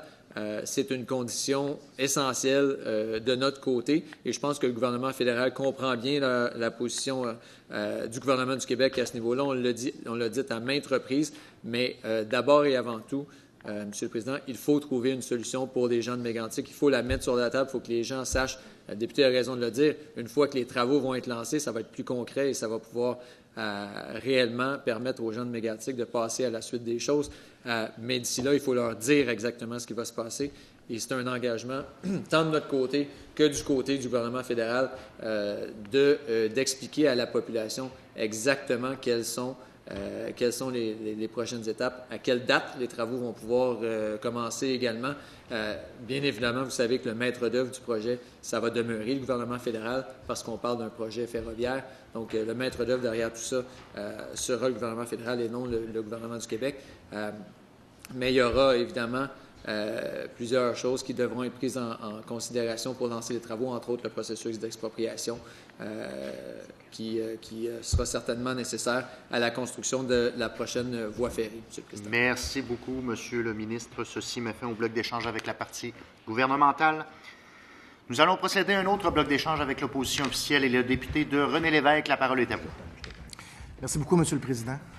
Monsieur le ministre, à la sortie de la commission Charbonneau, la recommandation 23 nous demandait tous de tenir attention et d'accroître l'expertise à l'intérieur du ministère des Transports. Et puis, on a mis la main sur une demande d'accès à l'information et j'aimerais avoir des informations sur ce que je vais vous dire. Dans le fond, on comprend que depuis les 4 dernières années, il y a eu plusieurs démissions au sein du ministère, plusieurs démissions d'ingénieurs. En 2014-2015, 17 ingénieurs ont démissionné. En 2015-2016, 18. En 2016-2017, 22. Et en 2017-2018, 34. Donc, depuis 4 ans, Monsieur le ministre, 99 ingénieurs du ministère ont quitté. Alors, j'aimerais savoir, Monsieur le ministre, à quoi vous expliquez cette vague de démissions? Ça représente à peu près l'équivalent de 10 de la main-d'œuvre. C'est un taux de roulement quand même assez élevé au ministère, alors que la commission Charbonneau nous avait demandé d'avoir une attention particulière, de rebâtir cette expertise-là à l'interne. Ils sont déjà en train de sortir ces feuilles-là. Merci, Monsieur le député. Merci, Monsieur le Président. J'apprécie la question du député de René Lévesque. Effectivement, le ministère des Transports, suite aux recommandations Charbonneau, travaille très activement au recrutement et au renforcement de l'expertise interne au ministère. D'ailleurs, le ministère il travaillait déjà avant les recommandations de Charbonneau depuis octobre 2011, parce que je comprends que le député nous parle uniquement de démission. Cependant, Monsieur le Président, je pense qu'il faut regarder de façon plus large. Depuis octobre 2011, le nombre d'ingénieurs, et là, il ne parle que d'ingénieurs, alors je ne lui parlerai que d'ingénieurs, est passé de 557 à 951 ingénieurs réguliers. Et ça, c'est en date du 31 mars 2018. Alors, au cours des 6 dernières années, disons, c'est une augmentation de 71 du nombre d'ingénieurs. Maintenant, il est très possible, Monsieur le Président, que dans certaines régions, il y a des gens qui choisissent de démissionner de leur travail. Il est très possible que dans certaines régions, dû au développement économique, au boom économique dans certaines régions, que le recrutement soit plus difficile qu'ailleurs. Je regarde le député d'Abitibi-Est. J'ai eu l'occasion d'avoir ces discussions-là avec la direction territoriale de l'Abitibi-Témiscamingue lorsque j'étais dans les 2 fois où je suis allé le visiter dans sa région. Il y a des régions où le boom économique fait en sorte que la demande pour des ingénieurs est immense, que le ministère doit faire compétition avec des employeurs privés qui parfois souvent, les conditions de travail peuvent excéder, disons, au niveau financier, certaines contraintes avec lesquelles le ministère travaille. Mais la réalité, elle est différente pour chacune des personnes qui a probablement démissionné de son poste. Je n'en ai aucun doute. La réalité, elle est différente dans chacune des régions. C'est pourquoi, selon nous, il faut regarder le portrait global de la situation qui s'améliore, de passer de 557 à 951 ingénieurs en 6 ans. Ça me semble une amélioration très nette et ça semble en lien direct avec les recommandations de la Commission Charbonneau. Monsieur le ministre, Monsieur le député. Oui, merci, Monsieur le Président. La recommandation Charbonneau nous parlait d'accroître l'expertise. Je peux comprendre que vous me donnez des chiffres nominaux, mais tantôt, j'aurai des questions sur le recrutement, sur la compétence et la qualité. Mais je veux juste que vous m'expliquiez, Monsieur le ministre, parce que là, vous nous dites, depuis 2011, il y a plus d'embauches, il y a plus de personnel à l'intérieur du ministère, mais comparativement à l'année passée, là, il y a eu une hausse fulgurante de 54 des démissions. Tu sais, en 1 an, là, 54 de plus de démissions entre 2016 et 2017 pour les ingénieurs. Qu'est-ce qui s'est passé? Je veux dire, si on travaille si vous me dites depuis 2011, vous bâtissez l'expertise, on essaie le recrutement, mais juste l'année dernière, Monsieur le ministre, il y en a 34 qui ont démissionné. Il y en avait 22 en 2016-2017. Fait qu'on est en hausse de 54 Comment expliquez-vous cette hausse? Comment est-ce qui fait que les gens quittent encore et quittent beaucoup? Plus que jamais. Merci beaucoup, Monsieur le député. Monsieur le ministre. Oui, merci, Monsieur le Président. J'ai commencé la réponse en lui donnant certaines raisons qui peuvent mener certaines personnes, entre autres dans certaines régions comme l'Abitibi-Témiscamingue, à vouloir choisir un emploi différent. La réalité de chaque citoyen, elle est différente. Le moment où on est dans notre vie peut nous mener à prendre des décisions par rapport à notre emploi. Cependant, il faut regarder le montant ou, disons, l'expertise interne dans sa globalité. Et qu'on parle des ingénieurs, ou au cours des dernières années, effectivement, le nombre total d'ingénieurs est passé de 557 à 951, ou qu'on parle des techniciens en travaux publics, où le montant de techniciens est passé de 782 à 1033 au cours de la même période, donc une augmentation de 32 du nombre de techniciens en travaux publics. Il me semble que c'est un succès, Monsieur le Président, d'être capable d'embaucher ces ressources-là additionnelles en palliant, effectivement, à des démissions, à des mutations, à des retraites. Ça arrive, Monsieur le Président, le taux de roulement général au ministère des Transports, et qu'on parle des ingénieurs, qu'on parle des techniciens, qu'on parle des experts en toutes sortes de domaines au ministère des Transports, n'est pas différent que le taux de roulement dans l'ensemble de la fonction publique québécoise. Alors, le ministère est tout à fait en lien avec ce qui se passe ailleurs au gouvernement et tout à fait en lien avec ce qui se passe ailleurs dans différents secteurs d'emploi. Monsieur le Président, le ministère des Transports fait les choses correctement, continue d'embaucher de façon régulière, continue d'avoir des programmes d'attraction, de fidélisation du personnel. D'ailleurs, le ministère, il y a quelques années, a reçu le prix de l'Institut de l'administration publique du Québec catégorie ressources humaines pour son programme d'attraction et de fidélisation. Alors, Monsieur le Président, il me semble qu'on est sur la bonne voie. Merci beaucoup, Monsieur le ministre. Monsieur le député. Oui, merci, Monsieur le Président. Monsieur le ministre, vous me parlez beaucoup de quantité. Moi, je vais vous parler de qualité. Puis là, vous me dites, là, le taux de roulement, moi, je ne compte pas les mises à la retraite. Là. Je parle de démission, des gens qui quittent. Et si on regarde ce qui s'est passé, là, il y a eu 88 embauches en 2017-2018. Le nombre d'ingénieurs juniors, 39. Le nombre d'ingénieurs embauchés avec 5 ans et moins d'expérience, 29. Donc, 5 à 10 ans, pardon, 7 ingénieurs et des ingénieurs de plus de 10 ans, 9 ingénieurs. Donc, il y a 80 des nouvelles embauches qui ont moins de 5 ans d'expérience. Alors, vous pouvez me dire que le ministère augmente ses ingénieurs, augmente son nombre, mais qu'en est-il de la qualité? Parce que c'était ça aussi dans la recommandation de Charbonneau. Est-ce qu'on maintient l'expérience? Est-ce qu'on est capable, dans notre fonction publique, d'avoir les meilleurs ingénieurs, d'avoir ceux et celles qui ont les compétences pour bâtir? Si on a un taux de roulement puis des démissions après 5 ans, puis on est toujours en train de former et on les perd pour l'entreprise privée, de quelle façon, selon vous, on est en train de bâtir une expérience sûre, certaine, structurée pour l'ensemble des projets qu'on a mis dans le PQI pour les 10 prochaines années? Merci, M. le ministre. Je m'attendais à mieux du député de René Lévesque, M. le Président. Je ne m'attendais pas à ce qu'il mette en question la compétence et l'expertise des ingénieurs du ministère des Transports, M. le Président. Je crois qu'on doit tous avoir un respect pour le choix que font les citoyens du service public, comme le font les ingénieurs du ministère des Transports. Ce sont des gens qui sont dédiés, ce sont des gens qui sont de qualité, ce sont des gens qui ont une grande expérience et qui choisissent de la mettre au service public, M. le Président.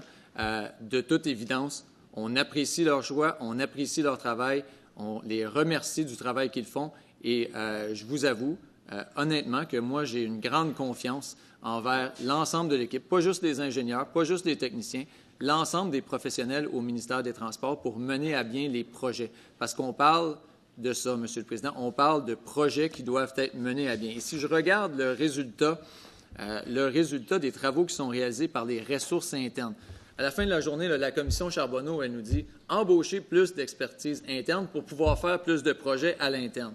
Alors, si je regarde, M. le Président, au niveau de la surveillance des travaux routiers, les résultats sont passés de 16 au niveau des travaux réalisés par des ressources internes à 40 cette année, monsieur, à 41 cette année, M. le Président. Si je regarde en préparation de projets, 41 des projets en 2012-2013 étaient faits à l'interne, 62 cette année. Si je regarde dans l'inspection de structure, 43 des inspections étaient faites à l'interne, c'est 74 en 2017, M. le Président.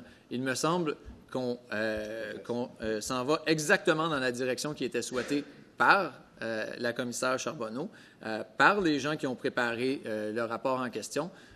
Donc, ce sont des augmentations substantielles qui portent à croire que, effectivement, l'expertise s'améliore, qu'on peut faire plus de projets à l'interne qu'on en faisait par le passé, M. le Président. Merci, M. le ministre. M. le député. Oui, merci, M. le Président. En aucun cas, j'ai remis en question la compétence des fonctionnaires actuels. La question que j'ai, c'est pourquoi on a autant de démissions au ministère des Transports et la prétention qu'on a, c'est que c'est nos plus anciens qui quittent et malheureusement, le marché, on embauche des gens avec pas beaucoup d'expérience ou très peu d'expérience. La question qu'on a, c'est un diagnostic organisationnel. Que fait le ministère pour retenir ces ingénieurs d'expérience à l'intérieur même de son organisation? Parce que cette expertise-là, elle peut être transmise aux juniors et aux ceux avec 5 ans et moins d'expérience.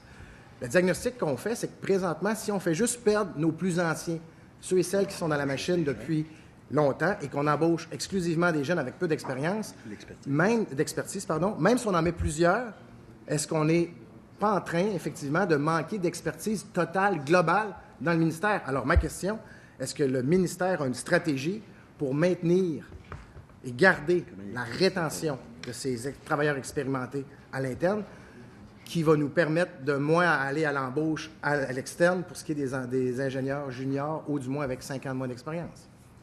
Merci, M. le ministre. Monsieur le Président, le ministère a effectivement un grand chantier pour l'attraction, pour la rétention de son personnel. C'est ce qui fait en sorte que environ 50 des ingénieurs au ministère des Transports en ce moment sont ce qu'ils considèrent des ingénieurs d'expérience selon la définition qu'il vient de nous donner. Évidemment, ces ingénieurs-là travaillent avec les ingénieurs qu'ils qualifient de juniors, disons, afin d'améliorer leur capacité, afin d'améliorer leur productivité, afin de s'assurer qu'ils comprennent bien les processus internes au ministère. Mais effectivement, le sous-ministre qui est à ma droite en ce moment a élaboré un chantier important afin de s'assurer de tant l'attractivité que la rétention des ingénieurs, des techniciens et de l'ensemble des professionnels du ministère. Merci, M. le ministre. M. le député. Oui, merci, M. le Président. Tout à l'heure, M. le ministre, vous faisiez mention d'une statistique que vous aviez près de 50 d'ingénieurs qui avaient de l'expérience. Pouvez-vous me qualifier? C'est quoi pour vous avoir de l'expérience?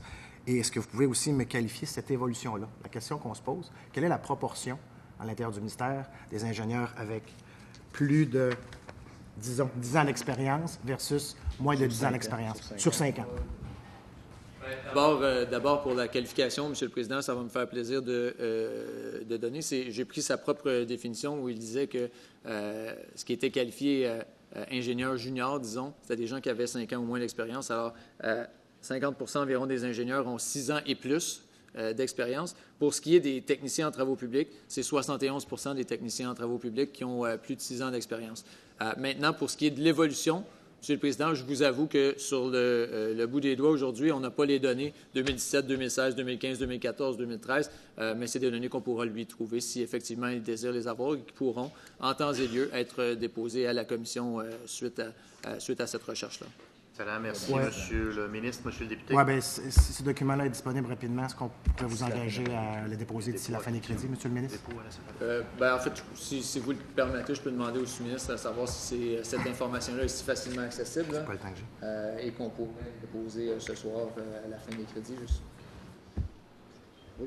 Oui, effectivement, à la fin des crédits, on pourra déposer. Excellent. Alors, je comprends qu'il y a un engagement de la part du ministre de déposer le document, simplement le remettre à la secrétaire qui va s'organiser pour faire les copies et la distribution. Merci, Monsieur le Président. Merci, Monsieur le Président.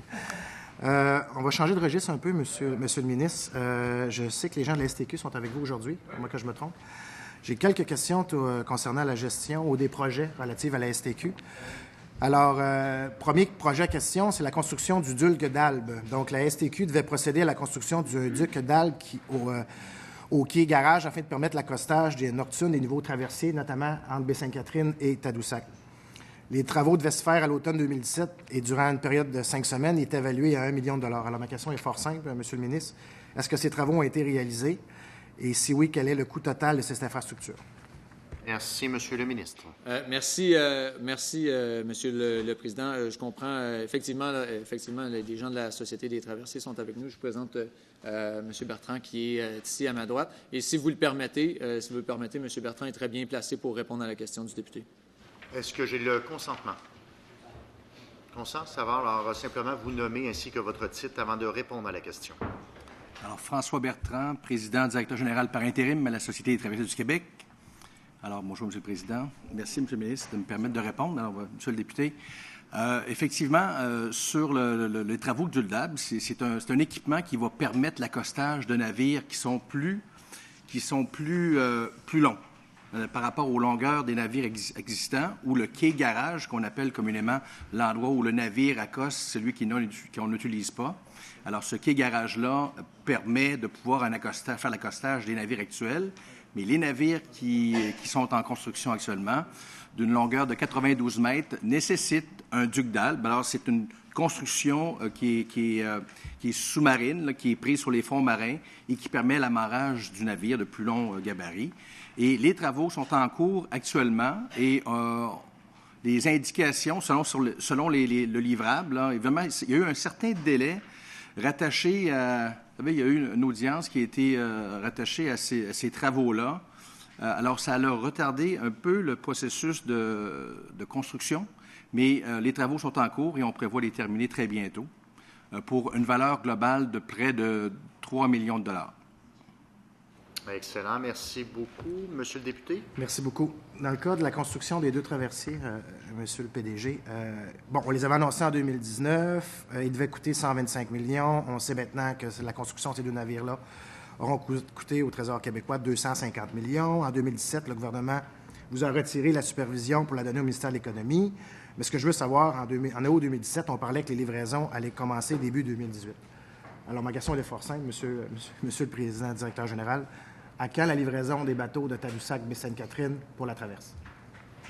Merci, Monsieur le ministre. Le député s'est adressé directement au président, alors on procédera de la même façon. Alors, okay, ça va? Ouais, j'ai présumé que... Oui, ça va. Bien, alors oui, vous avez dit justement les choses. Évidemment, c'est une organisation qui relève du ministère de l'Économie, Sciences et Innovations, qui actuellement fait la gestion finale de la construction avec Chantier des Vies. Nous avons quand même une équipe présente qui assiste ce nouveau gestionnaire-là. Et puis, les discussions sont en cours. On prévoit une livraison sur une horizon de 2018 du premier et du deuxième. Mais je parlerais plutôt de semestre. Là, on est plutôt dans le début du deuxième semestre, peut-être un peu avant pour le premier navire. Alors, puis le deuxième un peu plus tard, mais on est en discussion actuellement sur certains éléments d'intervention, d'amélioration de construction qui fait en sorte que ça pourrait peut-être décaler un peu dans le temps. Mais il est prévu, sur un horizon de 2018, là, que le premier navire soit mis en service sur la traverse Tadoussac-Baie-Sainte-Catherine. Mais comme je vous dis, on n'a pas encore la période exacte. Il faut comprendre, peut-être pour une précision complémentaire, qu'une fois que le navire aura été livré à la Société des traversiers du Québec, on a une période de mise en service, de préparation de mise en service, formation des équipages, appropriation des systèmes. Alors, tout ça prend un certain temps, ce qui fait que c'est à partir du moment où les navires seront transférés à la Société, on a une période d'opérationnalisation, un peu comme on l'a vécu sur d'autres nouveaux navires, avant de pouvoir le mettre en service à la traverse de Tadoussac-Baie-Sainte-Catherine. Merci beaucoup, Monsieur le député. 2 minutes. Oui, merci beaucoup, monsieur. Merci beaucoup des réponses. Donc, je comprends dans les fins deuxième semestre, donc à partir du 6e mois de 2018 et un peu vers la fin. OK. Est-ce qu'on peut utiliser ces bateaux-là? Est-ce qu'on pourrait ultérieurement? C'est une question qu'on se fait poser parce qu'on sait qu'il y a le bureau de projet qui est en discussion. On parle peut-être de voir un pont sur le Saguenay. Et mes citoyens me demandent une fois que, si jamais ça voyait le jour, est-ce que ces bateaux-là, on pourrait les utiliser, les envoyer, exemple, à Québec-Lévis? Est-ce que ces bateaux-là pourraient être utilisés, exemple, à Sorel-Tracy? Demain matin, là, on se projette, là. Il y a un pont qui est construit, puis on a ces bateaux-là. Est-ce qu'on est capable de les envoyer tout de suite à Québec-Lévis? Puis si on le fait, ou sur le tracé, et si on le fait, est-ce que ça prend des investissements pour ces quais-là? Monsieur le Président. Très, très bonne question, effectivement. Alors, oui, selon la capacité des nouveaux navires qui ont des capacités de 110 voitures, alors on a augmenté la capacité par rapport au navire actuel. Le navire actuel, on est plus dans une capacité de 75 voitures. Donc, là, on va avoir une capacité par navire de 110 voitures. Il pourrait y avoir un repositionnement. C'est toujours la flexibilité qu'on recherche quand on construit des navires, de pouvoir permettre une permutation entre les différentes traverses. Je ne vous dis pas que les navires ont été construits pour les aménagements de Tadoussac-Baie-Sainte-Catherine, bien précisément. Les embarcadères sont adaptés, évidemment, de Tadoussac-Baie-Sainte-Catherine aux nouveaux navires. Si on voulait redéployer ces navires-là, par exemple, prenons l'exemple de Sorel-Tracy, je ne vous dis pas qu'il y aurait peut-être des adaptations particulières qui devraient être faites aux infrastructures dans la situation actuelle des choses. Mais il faut savoir aussi qu'on a un projet au PQI là, pour Sorel-Tracy, d'avoir des rampes. Donc, l'objectif des rampes doubles, donc l'objectif pour la Société des traversiers, c'est d'avoir des équipements qui sont multi-sites et on peut être capable de déplacer des navires éventuellement d'un endroit à l'autre. Alors, il sera envisageable de le déplacer, ces navires-là, éventuellement sur Sorel-Tracy, en fonction de la capacité grandissante aussi dans ce secteur-là. Du côté de Québec-Lévis, vous savez, dans le contexte actuel, Québec-Lévis, on est plus dans une zone à fort débit véhiculaire. Hein, puis là, si on arrivait avec des navires de plus grande capacité véhiculaire sur la traverse Québec-Lévis, on connaît un peu le contexte géographique du côté de Québec principalement, là, où il y a des bouchons de circulation qui s'installent assez rapidement. Alors, je verrais mal ce type de navire-là être utilisé à une trop grande capacité de 110 voitures. On aurait un coefficient de remplissage qui serait trop petit là, pour envisager un repositionnement sur Québec-Lévis. Je pense qu'à choisir entre les deux nouveaux sites, éventuellement, s'il y avait un pont sur Tadoussac-Baie-Sainte-Catherine, ce serait probablement Sorel qui serait notre meilleure option. Merci beaucoup, M. Bertrand. Alors, ceci met fin, malheureusement, au bloc d'échange avec l'opposition officielle. Vous allez pouvoir revenir, M. le député de René Lévesque. Alors, nous allons débuter un autre bloc d'échange avec la partie gouvernementale et je cède la parole à mon collègue député de Jean Lesage. Mes salutations, M. le ministre, salutations naturellement à votre équipe et à tout votre ministère, salutations aux deux oppositions. Vous savez, M. le Président, c'est mes derniers crédits, alors j'ai un petit peu de nostalgie.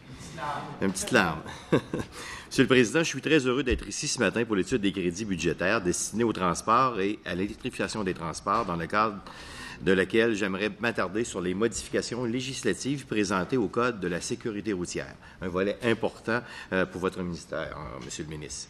Après de vastes consultations publiques sur la sécurité publique menées par le ministre à l'hiver 2017 et de multiples acteurs entendus en consultation particulière, le constat est clair. Il est essentiel d'adopter le Code de sécurité routière aux nouvelles réalités d'aujourd'hui.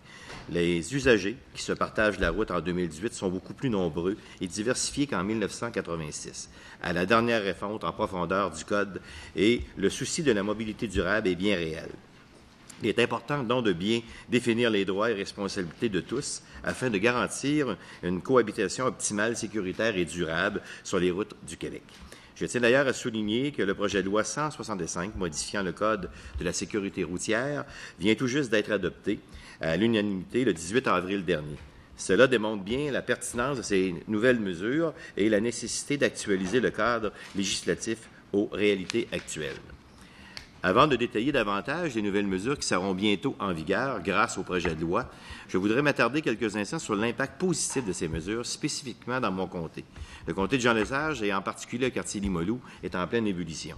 Il s'agit d'un quartier très prisé par des citoyens de tous les âges, les familles, les étudiants, les personnes âgées, les travailleurs.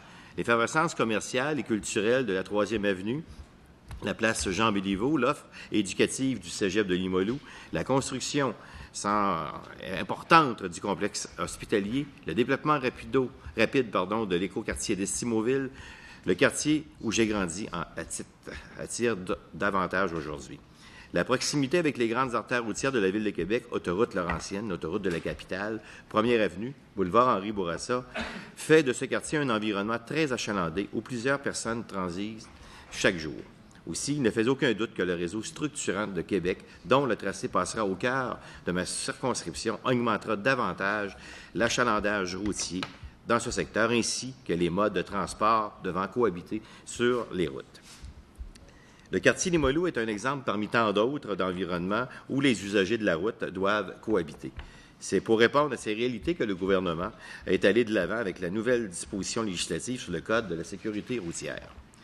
Le projet de loi modifiant le Code de la sécurité routière vise plusieurs objectifs, notamment de permettre à tous les usagers de mieux partager la route, favoriser la sécurité en particulier de certains véhicules ou usagers sur la route, comme les motocyclistes, les cyclistes ou les piétons, clarifier l'encadrement applicable à certains véhicules, équipements et appareils, simplifier les dispositions administratives ou réglementaires. Ces grands objectifs seront atteints par le biais de plusieurs orientations qui auront un impact très positif pour la sécurité de plusieurs usagers de la route, comme l'introduction et la définition d'un principe de prudence qui engagera tous les usagers à se soucier davantage de ceux qui sont plus vulnérables sur la route. En encadrant accru des jeunes conducteurs, des amendes plus salées contre l'utilisation du cellulaire au volant, de nouvelles mesures pour contrer l'alcool au volant ciblant toutes les récidivistes, l'obligation d'avoir des pneus d'hiver à compter du 1er décembre au lieu du 15 décembre. En plus d'accroître la sécurité des usagers du réseau routier, ce projet de loi permettra d'adapter le Code de sécurité routière à la réalité d'aujourd'hui, entre autres quant à la création de rues partagées et de véloroutes ou projets pilotes pour les véhicules automatiques et de nouvelles dispositions pour les motocyclistes. Concrètement, cela signifie que les usagers de la route seront conjointement et solidairement responsables d'agir avec prudence afin d'assurer la sécurité des usagers les plus vulnérables du réseau. Cela signifie aussi que les cyclistes et les piétons seront davantage protégés par un corridor de sécurité obligatoire de 1,5 mètre dans les zones de 50 km et plus et dans 1 mètre dans les zones de moins de 5 km. Cette mesure s'applique aussi pour les piétons. On précise aussi les endroits où tous et chacun peut circuler, qu'ils soient cyclistes, motocyclistes ou piétons, en clarifiant certaines ambiguïtés qui perturberaient dans le Code de sécurité routière. Il sera plus facile d'accorder à chacun l'espace routier auquel il a droit et de limiter celui qu'il doit respecter. Un cycliste peut-il avancer lorsqu'il s'agit d'un feu piétonnier? Dans lequel voie ces derniers ont-ils le droit de circuler, sans crainte pour leur sécurité? À quel endroit un piéton peut-il circuler lorsqu'il n'y a pas de trottoir? Monsieur le Président, ce sont des nombreuses questions qui sont maintenant répondues grâce à l'actualisation du Code de sécurité routière qui évitera bien des casse-têtes et des escarmouches sur les routes. Pour assurer la sécurité sur les routes, il ne suffit pas de se fier à la bonne foi de tout. Malheureusement, il existe encore des comportements dangereux chez de multiples conducteurs. Les nouvelles dispositions du Code de la sécurité routière s'attaquent directement à ces comportements dangereux, soit en imposant des amendes ou des sanctions plus sévères pour certaines infractions ou en encadrant davantage la conduite des véhicules plus à risque. Dans le cadre des consultations particulières du projet de loi 170, qui a pour objet de simplifier le cadre législatif entourant les permis d'alcool et d'actualiser ce cadre datant de la prohibition, nous avons entendu plusieurs intervenants. Certains affirmaient que le gouvernement devrait en faire davantage pour dissuader la conduite avec les facultés affaiblies. Nous avons écouté très attentivement ces préoccupations et sans hésitation que je peux affirmer qu'elles nous rejoignent profondément. Notre gouvernement répond directement à ces inquiétudes en adoptant une aptitude de tolérance zéro pour les récidivistes de l'alcool au volant. Ces derniers auront dorénavant une obligation à vie de conduire un véhicule muni d'un antidémarreur et de cylindrométrique. Les individus seront soumis à cette obligation, pourront demander le retrait de ce dispositif après 10 ans, s'ils ont fait la démonstration que leur rapport avec l'alcool et aux drogues n'est plus un danger pour autrui. Ces mesures sont bien plus sévères que dans certaines autres provinces canadiennes et dépassent même la recommandation des maires contre l'alcool au volant qui recommandait l'utilisation de l'antidémarreur et cylindrométrique pendant 3 ans en cas de deuxième récidive. Une attention particulière est aussi accordée à un type de conducteur particulièrement vulnérable, les jeunes conducteurs. Nous savons tous que la conduite à la noirceur limite grandement le champ de vision périphérique et augmente les risques d'accident. La conduite de nuit va aussi de pair avec la fatigue au volant. C'est justement pour limiter au maximum certains facteurs de risque que la loi prévoit maintenant un couvre-feu de minuit à 5 heures du matin pour les apprentis conducteurs. De plus, nous savons que la présence d'autres individus dans l'automobile peut être un facteur de distraction important, surtout pour les conducteurs peu expérimentés. C'est pourquoi les détenteurs de permis probatoires de 19 ans et moins pourront être accompagnés d'au plus d'un passager de 19 ans et moins dans le véhicule qu'ils conduisent entre minuit et 5 heures du matin, et ce, durant les 12 premiers mois de son permis. L'engagement du gouvernement envers la sécurité de tous se traduit aussi par l'augmentation des amendes associées à diverses infractions, entre autres à ce qui a trait à l'utilisation du cellulaire au volant, ou d'autres appareils électroniques, ou sur une bicyclette. Le port d'écouteurs à vélo est aussi dorénavant interdit pour favoriser une pleine vigilance des cyclistes et leur environnement. Dernier aspect, mais non le moindre, les conducteurs québécois auront maintenant l'obligation, dès le 1er décembre, de munir leur véhicule de pneus adaptés à la conduite hivernale. Si notre prudence nous pousse à conserver de tels pneus jusqu'à tout dernier jour d'avril, la tempête de la semaine dernière nous en a d'ailleurs donné raison. Le gel nous prend souvent par surprise et se manifeste toujours plus tôt à l'automne. Cette mesure de précaution évitera à plusieurs conducteurs d'être pris au dépourvu après la première bordée de neige, ou pire, de faire une sortie de route dont les conséquences pourraient être pas mal plus dramatiques. Alors, Monsieur le ministre, il est évident que ces diverses mesures ne peuvent qu'être bénéfiques pour un meilleur partage de la route. Pourriez-vous nous donner un aperçu du bilan routier aujourd'hui au Québec et nous indiquer comment les changements au Code de la sécurité routière contribueront à l'améliorer?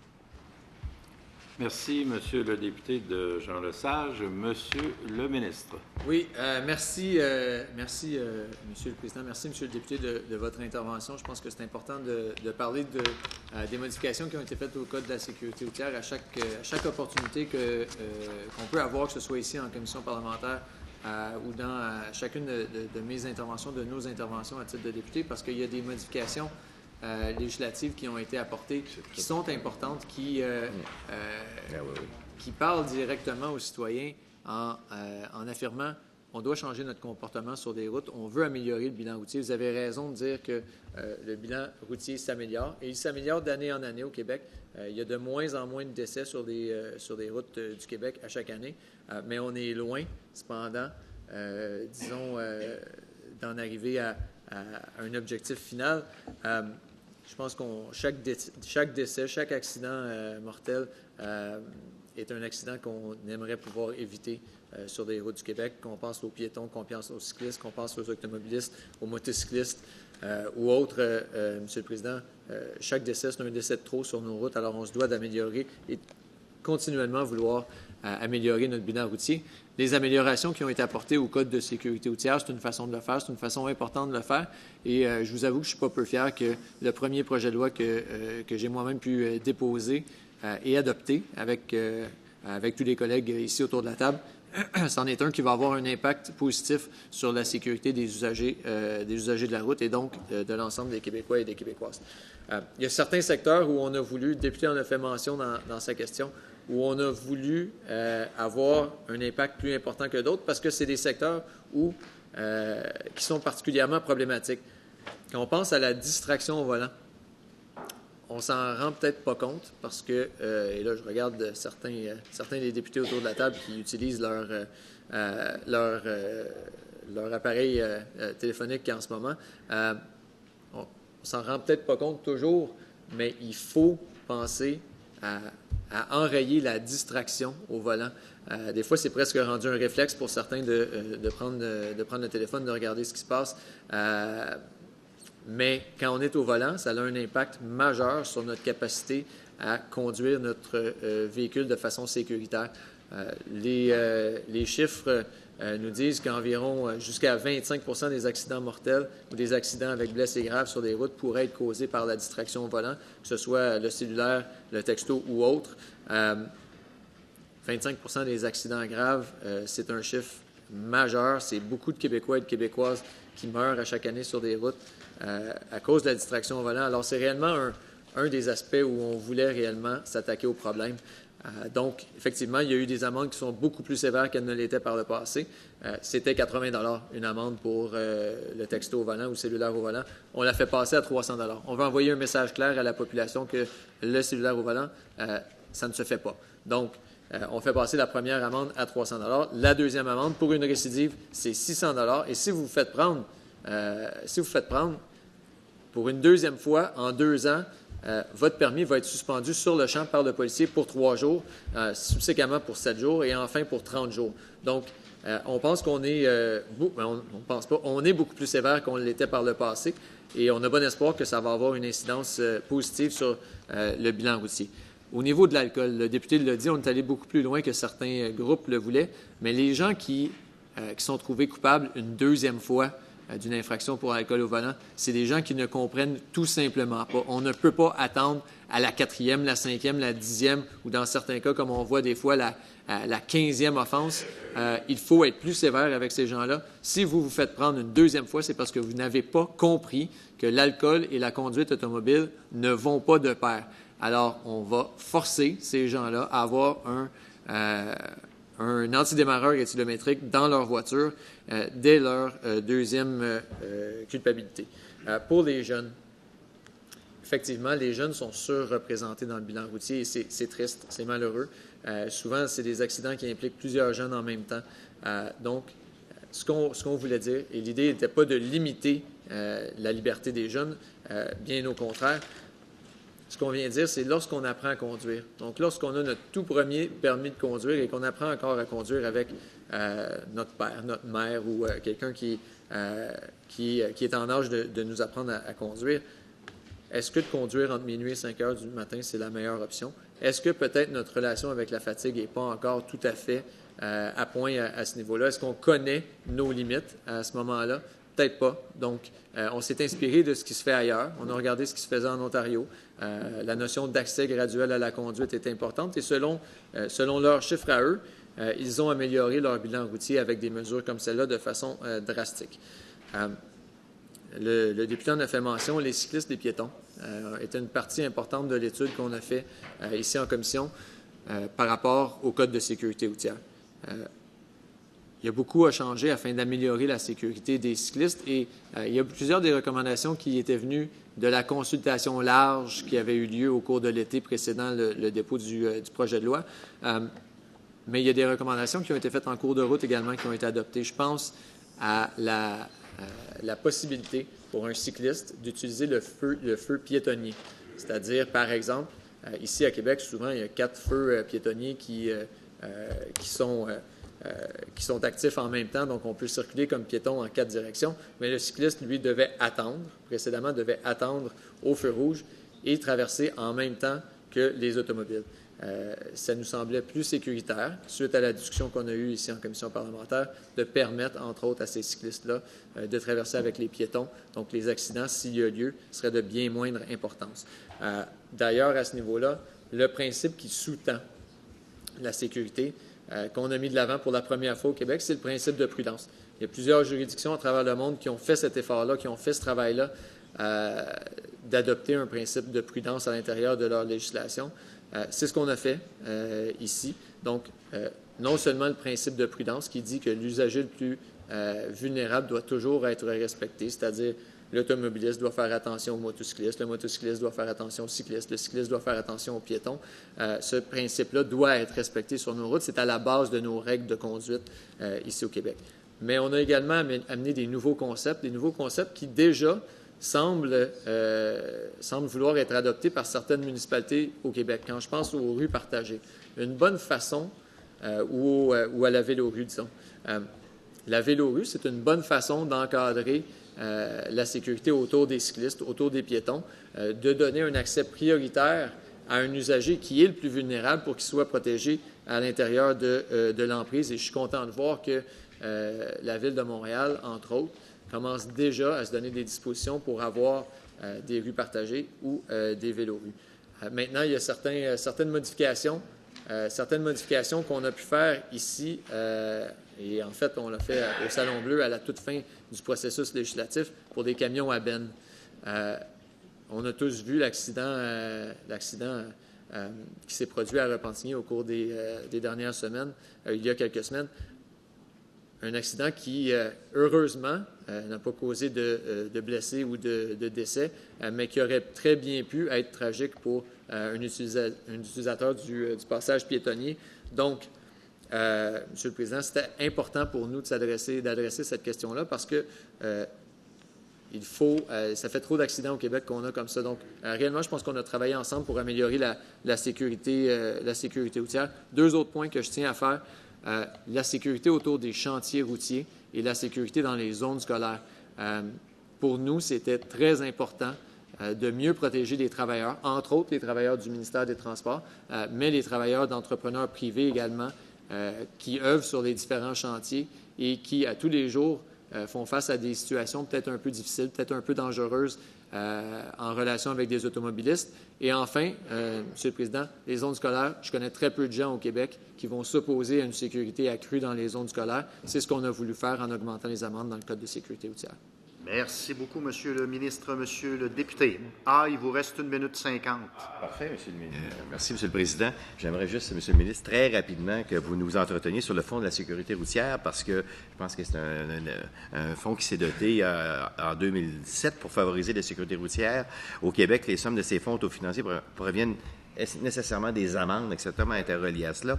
Alors, j'aimerais que vous entendiez davantage pour obtenir plus de détails sur les appels de projets et du fonds de sécurité routière. Merci. Alors, rapidement, Monsieur le ministre. Oui, bien sûr, très rapidement, Monsieur le Président. Effectivement, là, les sommes qui sont perçues, entre autres, par des cinémomètres un peu partout à travers le Québec sont destinées à un fonds de sécurité routière, donc sont rendues disponibles aux différentes municipalités, entre autres aux différents groupes qui peuvent avoir des projets pour améliorer la sécurité routière dans leur municipalité. Je vous donne un exemple bien simple, Monsieur le Président. Certains des panneaux qui indiquent la vitesse à laquelle on circule dans nos rues peuvent être financés à travers le Fonds de la sécurité routière. Et ce sont des panneaux, on le sait, toutes les études l'ont démontré, tous les constats l'ont démontré, qui améliore la sécurité routière. Même s'il n'y a pas d'amende liée au panneau comme tel, le simple fait de voir la vitesse à laquelle on circule en rouge, par exemple, si on excède la vitesse permise, fait en sorte qu'on a l'instinct de ralentir. Et c'est la même chose pour des cinémomètres, entre autres. Et c'est pour ça que les policiers nous disaient, même pendant la période où les cinémomètres, où disons, on émettait moins de constats d'infraction, ils nous disaient le simple fait d'avoir l'infrastructure en place fait ralentir les gens. Ils pensent à deux fois parce qu'ils se font rappeler à travers ces structures-là qu'effectivement, il faut ralentir, qu'on est peut-être dans une zone qui est peut-être un petit peu plus dangereuse. Donc, de là l'importance des dispositions qu'on a prises à travers le Code de sécurité routière pour donner au cinémomètre le plein pouvoir qu'il devrait avoir. Et donc, on reconnaît la preuve comme étant valide, on reconnaît la formation des policiers comme étant bonne. Et donc, je pense que c'est les dispositions qu'on a prises ensemble qui vont nous permettre de continuer à mettre des sommes dans le Fonds de la sécurité routière. Merci beaucoup, Monsieur le ministre et Monsieur le député Jean Lesage. J'espère que vous savourez vos derniers moments dans les dernières études de crédit. C'est quand même important après une longue carrière fructueuse. Merci, Monsieur le député. Alors, nous allons débuter un bloc d'échange avec le deuxième groupe d'opposition et le député de Deux-Montagnes. Merci, Monsieur le Président. On va tout simplement reprendre là où on s'est laissé avec les projets de nouvelles rames sur le côté du métro de Montréal. Je comprends qu'il y a des économies sur l'entretien qui sont possibles, mais si on regarde au niveau du PQI, les économies seraient de l'ordre de 69 millions de dollars essentiellement, alors que le coût lui-même du renouvellement serait de tout près de 2,2 milliards. Donc, l'écart se comble de quelle façon? Je ne reprendrai pas les mots du ministre qu'il faut enlever quelque chose au PQI pour en ajouter, mais tout de même, la question se pose, comment financer ce 2,2 milliards et quels sont les scénarios possibles à ce moment-ci? Merci beaucoup. Monsieur le ministre. Oui, je remercie le député pour sa question. Essentiellement, et je l'ai dit précédemment, donc je vais revenir sur mes propres mots, un peu comme l'a fait le député. Les discussions sont en cours avec la Ville de Montréal en ce moment pour bien savoir le nombre, disons, de rames de métro qui devront être remplacées, qui pourront être remplacées. Les discussions sont également en cours avec la Ville de Montréal pour le nombre, mais également la rapidité à laquelle elles devront être remplacées. Et les termes financiers sont encore en discussion, bien sûr, Monsieur le Président. Alors, je pense que les chiffres qu'avance le député sont des chiffres qui ont peut-être été lancés dans l'espace public à un certain moment. Cependant, je pense qu'on pourra très certainement attendre le dénouement des négociations avec la Ville de Montréal avant de se prononcer de façon plus précise sur certains chiffres qu'il avance. Merci, rapidement, parce que mon collègue aimerait aussi prendre la parole. Juste un oui ou un non au projet de loi d'ici la fin de la session, normalement? Je l'ai déjà dit aux députés, c'est notre intention de présenter un projet de loi de réadoption. Merci beaucoup. Alors, je souhaite la bienvenue au député de Nicolet Bécancour. Je pense que vous avez une question pour le ministre. Merci, Monsieur le Président. Bonjour, Monsieur le ministre. Oui, ça va très bien. Vous devez vous douter que je ne peux pas passer à côté d'une occasion de l'étude des crédits sans m'informer un peu sur l'état de la Société des traversiers du Québec. De mémoire, là, mettons, j'aurais deux questions. Une question très, très courte. Vous aviez nommé un PDG par intérim il y a quelques mois. Est-ce que cette personne-là est toujours par intérim? Monsieur Bertrand est le PDG par intérim qui est avec nous aujourd'hui, effectivement, et sa position demeure président-directeur général par intérim pour l'instant. Moi, je voudrais connaître la motivation du ministère parce que ça me tracasse. Je n'ai pas à vous faire toute la démonstration de toutes les erreurs qu'il y a eu au niveau de la Société des traversiers, les dépassements de coûts, le fait que le gouvernement a enlevé la responsabilité des deux traversiers à Tadoussac. Moi, je voudrais connaître, c'est quoi la motivation? Je ne comprends pas pourquoi, avec le travail colossal, gigantesque qu'il y a à faire à la STQ, j'essaie de comprendre la motivation de garder par intérim un PDG.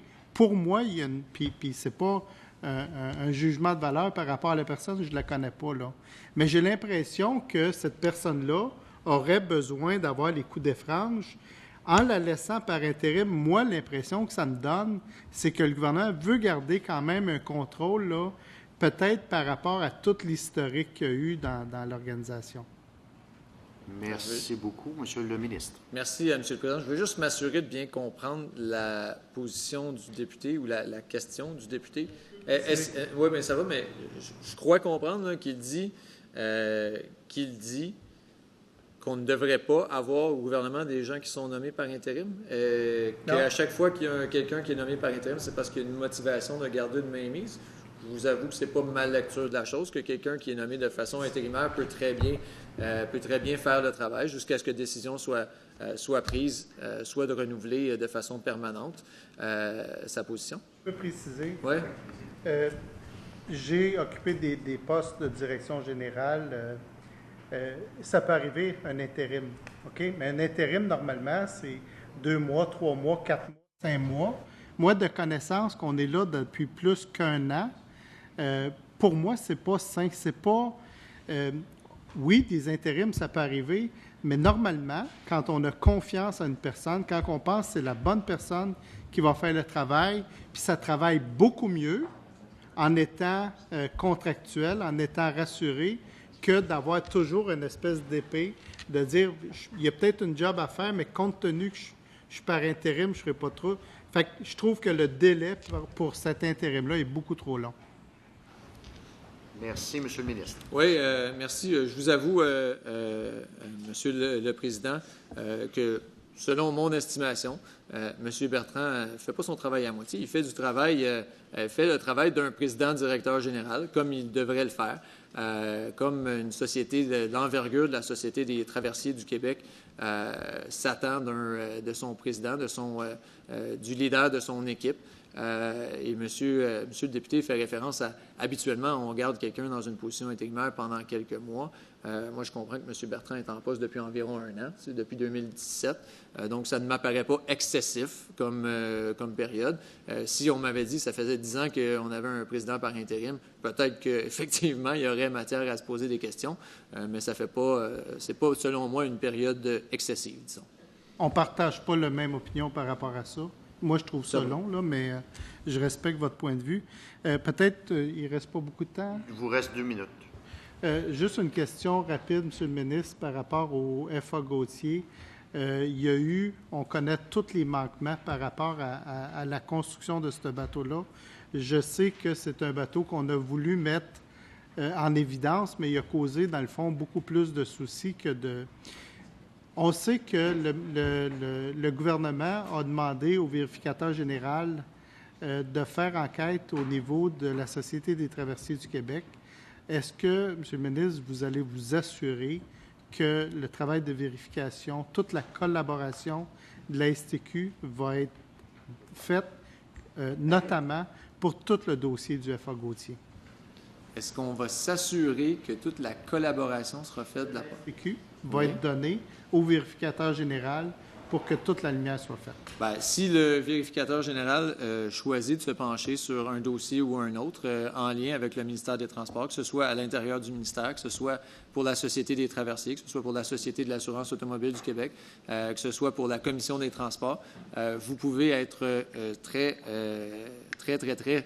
assuré, Monsieur le député, que toute la collaboration de la société en question et ou du ministère, le cas échéant, sera donnée au vérificateur pour qu'il puisse faire tout le travail qui lui est attitré. Merci beaucoup. Alors, ceci met fin au bloc d'échange. Compte tenu de l'heure, la Commission suspend ses travaux jusqu'à 15 heures.